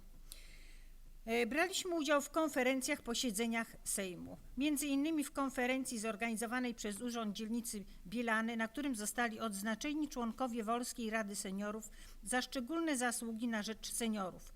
w konferencjach Obywatelskiego Parlamentu Senioralnego Województwa Mazowieckiego, w którym Radę Seniorów reprezentuje 3 delegatów z naszej Rady.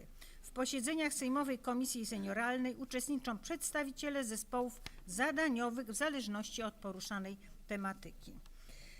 Podsumowaniem działań na rzecz seniorów był coroczny bal seniorów organizowany w siedzibie Caritasu przy ulicy Okopowej, w którym uczestniczyły wszystkie organizacje działające w dzielnicy Wola, zrzeszające środowiska senioralne.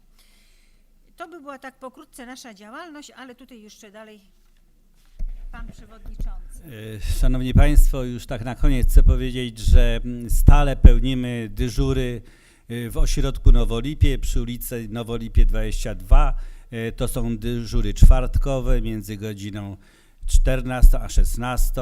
Można do nas przyjść, bliżej zapoznać się z tym, co robimy. Jeszcze namawiam do wejścia na stronę naszego urzędu dzielnicowego, zakładka Wolska Rada Seniorów i tam całe sprawozdanie dokładniejsze, z nim można się zapoznać. Szanowni Państwo, no poza działalnością, poza szkoleniami są również momenty radosne, świąteczne. Tutaj chcę powiedzieć, że spotykamy się z okazji świąt Bożego Narodzenia, z okazji świąt Wielkiej Nocy. Za chwilę mamy te święta Wielkiej Nocy i pozwólcie Państwo już na zakończenie, że od Wolskiej Rady Seniorów złożę Państwu wszystkim najserdeczniejsze życzenia dobrych, radosnych, wesołych świąt Wielkiej Nocy. Wesołego Alleluja. Dziękujemy.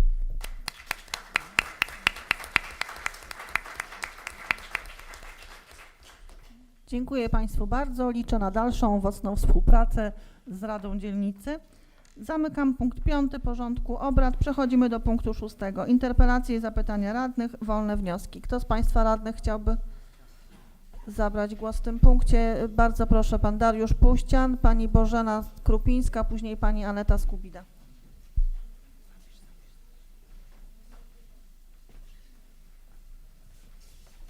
Pani Przewodnicząca, Szanowna Rado, bardzo dziękuję. Zanim przejdę do interpelacji, to chciałbym bardzo serdecznie podziękować za życzenia. Myślę, że w imieniu nas wszystkich wzajemnie życzymy, panie dyrektorze Zbyszku, również dla wszystkich seniorów i panu dyrektorowi oczywiście wszystkiego najlepszego, zdrowych, pogodnych świąt.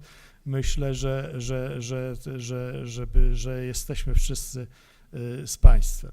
Natomiast przechodzę teraz do interpelacji. Dwie króciutkie. Pierwsza dotyczy zabezpieczenia terenów zielonych, trawnika wzdłuż ulicy Pawiej. W związku z ciągłym niszczeniem zieleni, trawników przez kierowców parkujących samochody w przestrzeni między drzewami w pasie drogowym ulicy Pawiej na odcinku od ulicy Esperanto do ulicy Smoczej, proszę o zabezpieczenie trawników między jezdnią a chodnikiem barierami typu ZOM lub innym efektywnym zabezpieczeniem ogrodzeniowym. Proszę również o rozważenie, czy lepszym i skuteczniejszym zabezpieczeniem uniemożliwiającym wjazd samochodów na trawniki nie byłoby ustawienie na przykład betonowych kwietników w przestrzeniach między drzewami lub zastosowanie obu tych zabezpieczeń łącznie. Pierwsza interpelacja i druga dotyczy nowych miejsc postojowych oraz organizacji ruchu na ulicy Miłej. W związku z istniejącymi dwoma projektami budżetu partycypacyjnego dotyczącym ulicy Miłej, w których są zawarte elementy wykluczające możliwość ich jednoczesnej realizacji, wnioskuję o wypracowanie koncepcji komplementarnej, czyli zaproponowanie wnioskodawcom zastosowania rozwiązań, które umożliwią połączenie oraz realizację obu projektów jednocześnie. Mam nadzieję, że utworzenie miejsc postojowych dla mieszkańców ulicy Miłej w sposób umożliwiający ruch rowerowy usatysfakcjonuje wszystkich warszawiaków i będzie służyło dobrym przykładem zawierania kompromisów w celu łączenia różnych pomysłów dla wspólnego dobra. Łączmy, nie dzielmy. Generalnie chodzi o to, że pojawiły się dwa projekty, które wzajemnie w budżecie partycypacyjnym jeden projekt związany z budową ścieżki rowerowej, a drugi projekt związany z budową miejsc parkingowych, które były w taki sposób sformułowane, obydwa te pomysły, że wzajemnie się wykluczały. Jednym słowem była alternatywa taka logiczna, czyli albo jedno, albo drugie. Nie mogło być jednoczesne. Z tego co wiem, ponieważ już rozmawiałem, Pani Aneto, prosiłem, rozmawiałem też z jednym z wnioskodawców, ten projekt jeden został zmieniony właśnie w taki sposób, że umożliwi realizację, mam nadzieję, połączenia gdyby tych projektów, mimo że formalnie będą dwa, za co również bardzo dziękuję pani naczelnik i panu naczelnikowi Wydziału Infrastruktury, no i oczywiście pracownikom Wydziału Infrastruktury, którzy włożyli wysiłek w to, żeby spróbować właśnie, że tak powiem językiem potocznym, dogadać wnioskodawców, żeby dało się to połączyć. Myślę, że się dało i myślę, że właśnie w tym duchu powinniśmy wszyscy działać. Dziękuję bardzo. Dziękuję bardzo. Bardzo proszę pani radna Bożena Krupińska, później pani radna Aneta Skubida.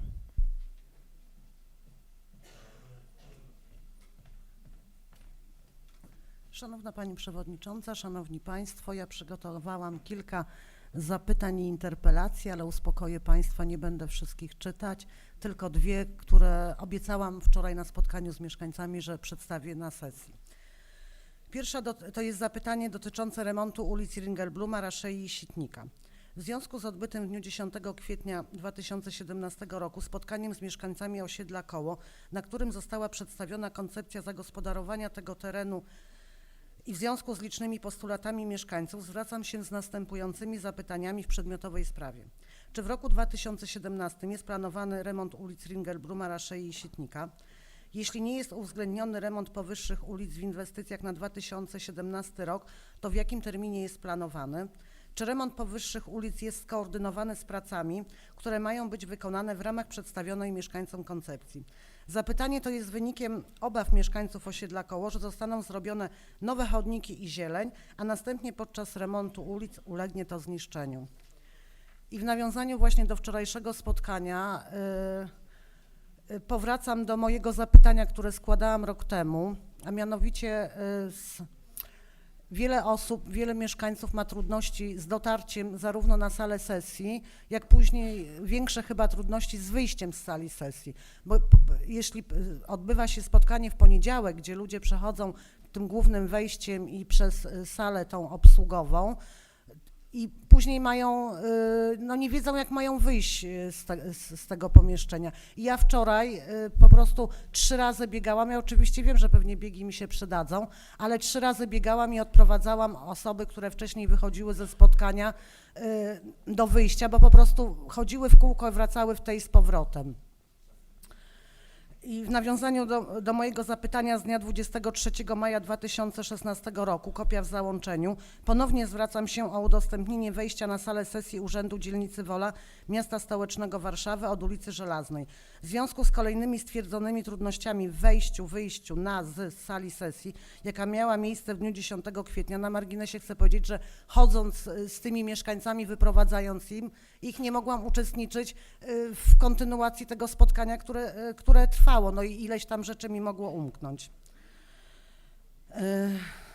Uzasadnionym wydaje się, aby w trakcie spotkań odbywających się w sali sesji wejście od strony ulicy Żelaznej było otwarte. Jednocześnie informacja o udostępnieniu tego wejścia powinna być umieszczona w treści komunikatów o spotkaniach i o sesji, jak wskazywałam w wyżej przywołanym zapytaniu.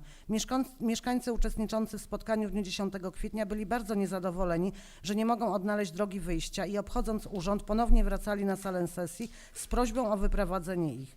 Jednocześnie wydaje się, że ze względów utrzymania czystości, szczególnie przy brzydkiej pogodzie i z opadami deszczu lub śniegu, kiedy przewija się na przykład 100 osób, taniej i szybciej można sprzątnąć krótki korytarz przy sali sesji niż cały korytarz parteru. W imieniu mieszkańców zwracam się do Zarządu Dzielnicy Wola z prośbą o pozytywne załatwienie tej sprawy, która będzie dużym ułatwieniem dla mieszkańców. Dziękuję. Dziękuję bardzo. Bardzo proszę pani radna Aneta Skubida.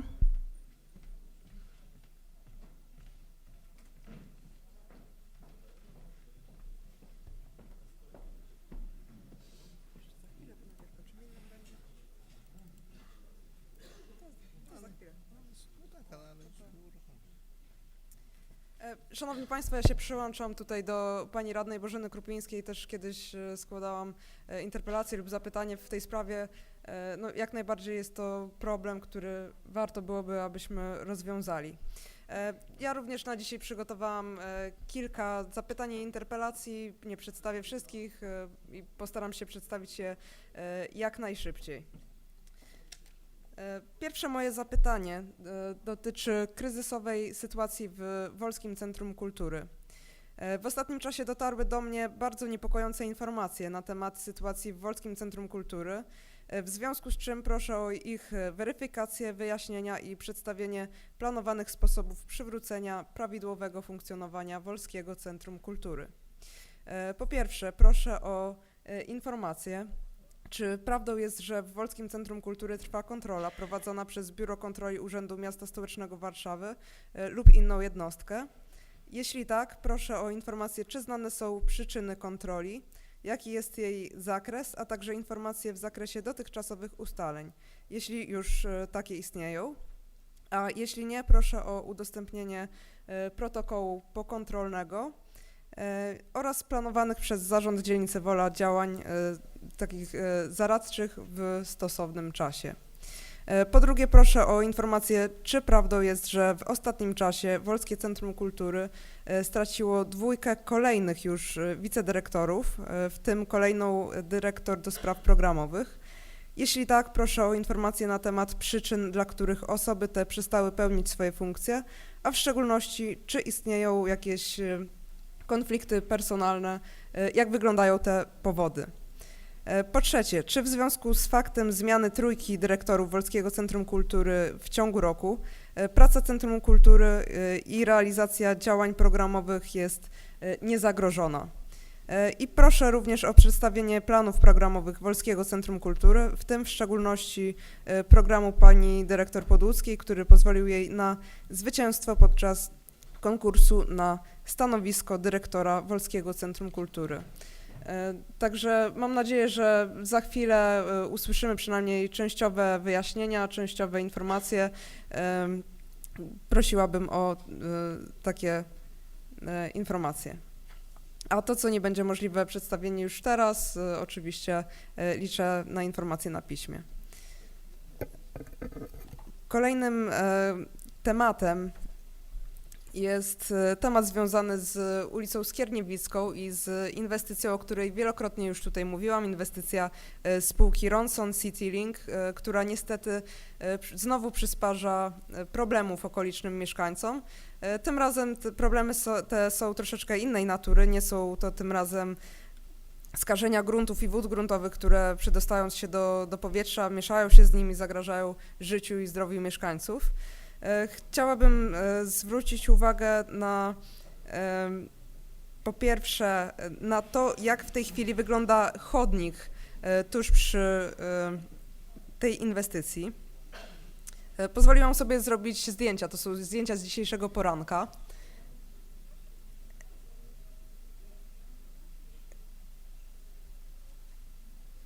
Tutaj mamy pracowników, którzy zajmują ten chodnik.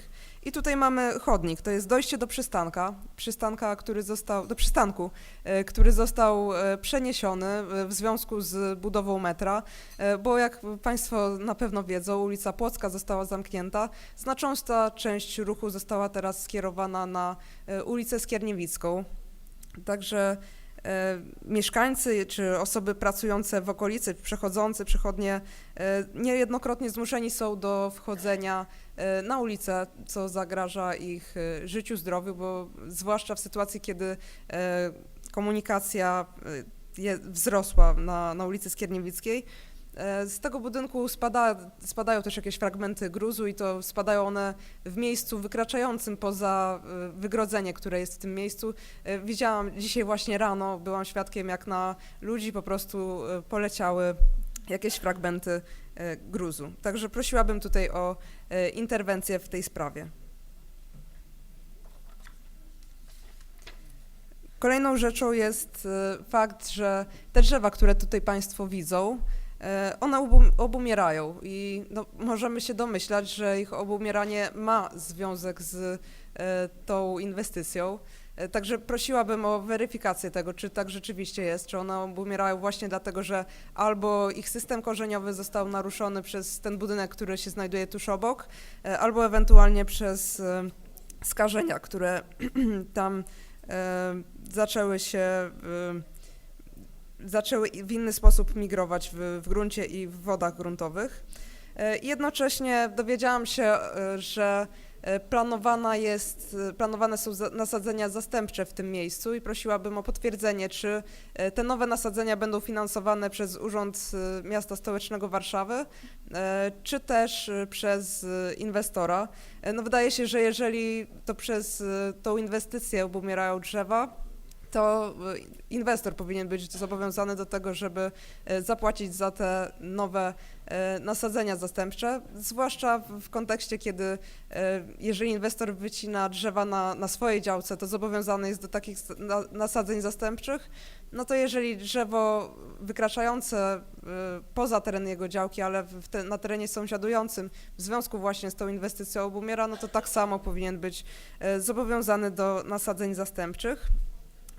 I tutaj moja taka interpelacja bardziej ogólna, bo znamy taką praktykę umów deweloperskich, gdzie deweloperzy zobowiązywani są do budowy czy naprawy dróg dojazdowych, czy też chodników w sąsiedztwie inwestycji, tych dróg, które zostały zniszczone właśnie w związku z tą inwestycją. Bardzo często tak się dzieje. Może wprowadźmy też taką praktykę dla zieleni miejskiej.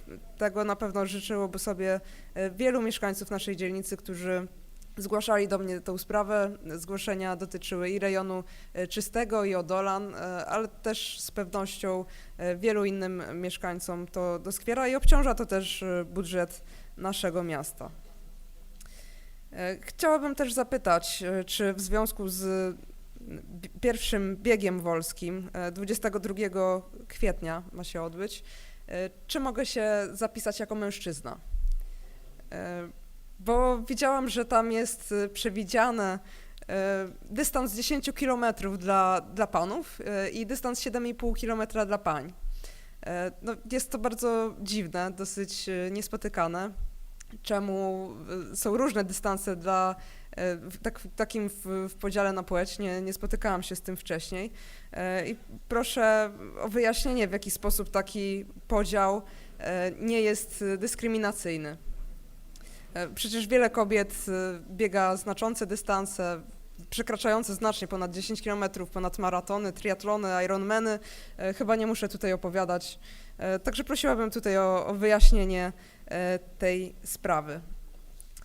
I ostatnia kwestia związana z projektami do budżetu partycypacyjnego, z ich aktualnie trwającą weryfikacją, a także z ich realizacją. Chciałabym zwrócić uwagę na 3 projekty. Pierwszym projektem jest projekt Ławko-Wróć, w którym z panią Proszowską uzgodniłyśmy pewne rozwiązanie. Chciałabym dopytać tutaj, być może będzie mogła mi pani już dzisiaj teraz odpowiedzieć, czy to rozwiązanie będzie wprowadzone, bo ja widziałam ostatniego maila, który był wysłany do projektodawcy i przeczytałam w nim, że projektodawca musiałby wskazać bardzo konkretnie lokalizację tych ławeczek. No, wydaje się to bardzo dziwne, ponieważ wiemy, że istnieją projekty, w których konkretne lokalizacje wykonania różnych, czy to nasadzeń, czy też innych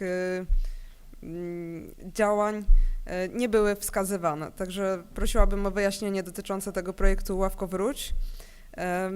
Z drugiej strony prosiłabym o wyjaśnienie dotyczące skweru wolnej elekcji. Także tutaj nie wiem, czy pan naczelnik Obłękowski gdzieś jest, chyba już nie.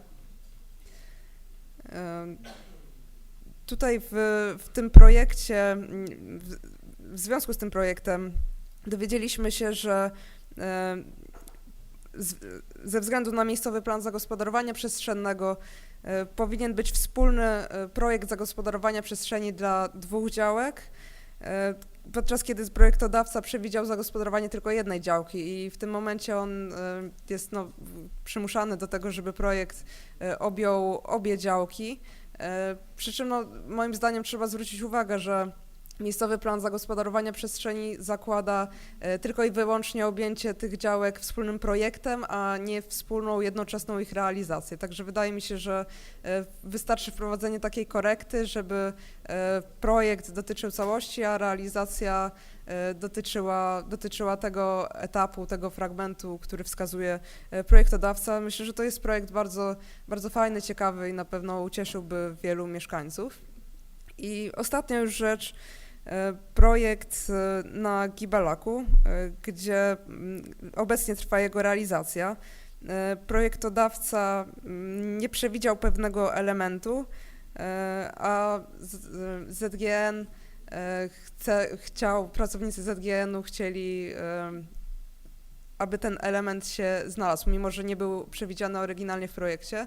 Wydaje mi się, że w takich momentach, jeżeli pracownicy urzędu mają pomysł, w jaki sposób można dodatkowo ulepszyć projekt, po pierwsze należy się skonsultować z projektodawcą, po drugie ze społecznością lokalną, czy rzeczywiście tego oczekuje, a nie zaskakiwać ich realizacją czegoś, czego nie wiadomo, być może niekoniecznie chcą. Także to wszystko i będę wdzięczna za wyjaśnienia. Odpowiedzi zostaną Pani udzielone na piśmie. Bardzo proszę, Pan Radny Jarosław Lewandowski.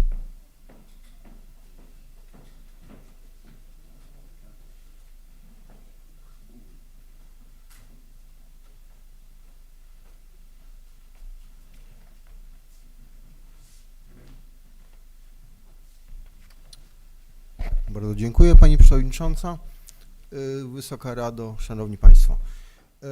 W związku z brakiem jakiejkolwiek reakcji Pana Burmistrza Adama Hacia na pismo, które skierowałem do jego osoby w dniu 21 marca 2017 roku, a związanym z wydarzeniem, które miało miejsce podczas ostatniej sesji Rady Dzielnicy, pozwolę sobie ponowić mój apel skierowany bezpośrednio do Pana Burmistrza. Szanowny Pan Adam Hać, zastępca burmistrza dzielnicy Wola Miasta Stołecznego Warszawy. Szanowny Panie Burmistrzu, podczas ostatniej sesji Rady Dzielnicy Wola Miasta Stołecznego Warszawy w dniu 14 marca 2017 roku w odpowiedzi na moje wystąpienie skierował Pan bezpośrednio do mnie następujące słowa. Teraz będzie cytat z wypowiedzi Pana Burmistrza. Jeżeli rzeczywiście Pana intencją jest pomoc dla Wydziału Infrastruktury w każdym temacie, to miałbym ogromną prośbę o składanie mniejszej ilości interpelacji, bo obecnie Pana interpelacje można już liczyć w setkach.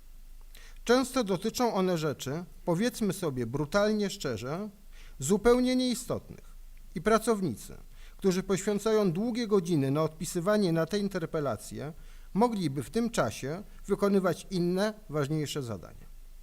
Tekst został spisany z retransmisji obrad sesji Rady Dzielnicy, początek 2 godzina 46 minuta 20 sekunda nagrania. Powyższe słowa, dokonujące według mnie całkowicie nieuprawnionej i niesłusznej oceny istoty moich interpelacji, są próbą publicznej dyskredytacji ważnego elementu pracy radnego dzielnicy Wola. Tym bardziej są dla mnie skandaliczne, że wypowiada je zastępca burmistrza odpowiedzialny za udzielanie na nie odpowiedzi. Publiczne napiętnowanie i zbagatelizowanie pracy radnego, których Pan jako burmistrz się dopuścił, nie ma chyba dotychczas precedensu w historii wolskiego, a pewnie i warszawskiego samorządu. Pomimo to mam cały czas nadzieję, że słowa, które Pan burmistrz sformułował pod moim adresem, były tylko nieprzemyślaną ripostą wypowiedzianą pod wpływem złych emocji, którym Pan niepotrzebnie uległ. W związku z powyższym wzywam Pana Burmistrza do publicznego odwołania tych stwierdzeń i przeproszenia mnie za ich treść.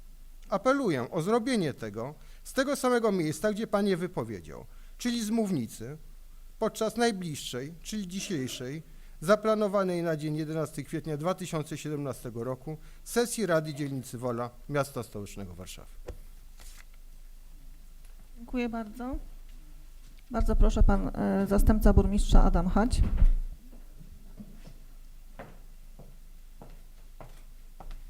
Szanowna Pani Przewodnicząca, Wysoka Rado, Przede wszystkim chciałbym z tego miejsca bardzo serdecznie podziękować panu radnemu Lewandowskiemu, gdyż od czasu poprzedniej sesji moja prośba odniosła skutek i pan radny wziął ją sobie do serca.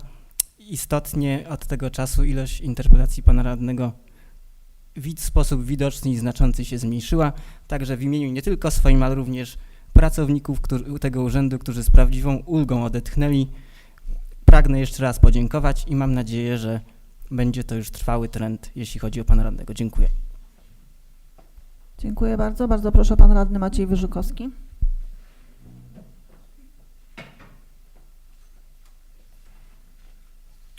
Pani Przewodnicząca, Wysoka Rado, mam krótkie zapytanie. Chodzi o inwestycję, która już się zaczęła albo na dniach się rozpocznie, mianowicie adres Redutowa 25. Tam będzie budowany nowy blok mieszkalny. Chciałbym się zapytać, czy wiadomo jest, czy były tam w przeszłości jakieś instalacje, zakłady, które mogły spowodować zanieczyszczenie gruntu i czy przed tą inwestycją zostały zrobione badania mające na celu wykryć potencjalne zanieczyszczenie. Dziękuję. Dziękuję bardzo. Odpowiedź będzie panu udzielona na piśmie. Bardzo proszę, pan radny Lewandowski.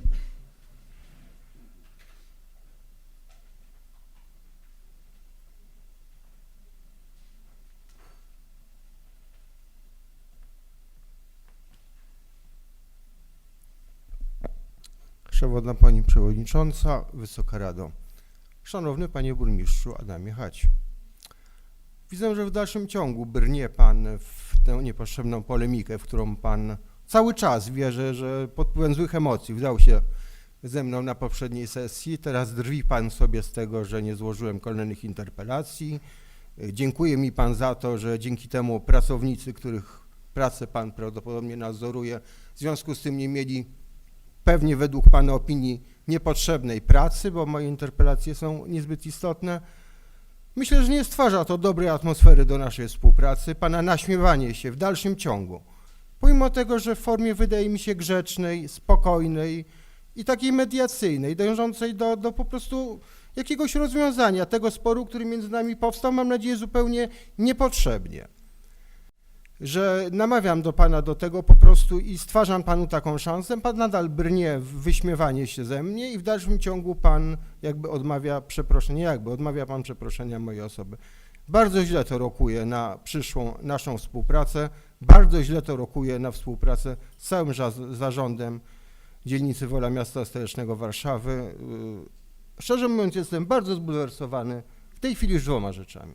Po pierwsze, Pana wypowiedzią na poprzedniej sesji, a po drugie, dzisiejszą bardzo arogancką i cały czas mam nadzieję nieprzemyślaną wypowiedzią, której dopuścił się Pan przed chwilą. Dziękuję bardzo. Dziękuję bardzo. Wobec wyczerpania listy mówców zamykam punkt 6 porządku obrad. Przechodzimy do punktu 7. Punkt 7 to informacje. Uprzejmie informuję, że w związku ze zmianą harmonogramu sesji Rady Miasta Stołecznego Warszawy został zmieniony również harmonogram sesji Rady Dzielnicy Wola, który został Państwu rozesłany. Następna sesja Rady Dzielnicy Wola zaplanowana jest na 9 maja bieżącego roku. Przypominam Państwu radnym o obowiązku składania do końca kwietnia do referatu obsługi Rady oświadczeń majątkowych wraz z PIT-em za rok 2016. Z okazji zbliżających się świąt wielkanocnych chciałam Państwu jeszcze złożyć najserdeczniejsze życzenia zdrowych, rodzinnych świąt, odpoczynku i wiosennego nastroju. Wobec wyczerpania porządku obrad zamykam 30. sesję Rady Dzielnicy Wola Miasta Stołecznego Warszawy. Wszystkim serdecznie dziękuję.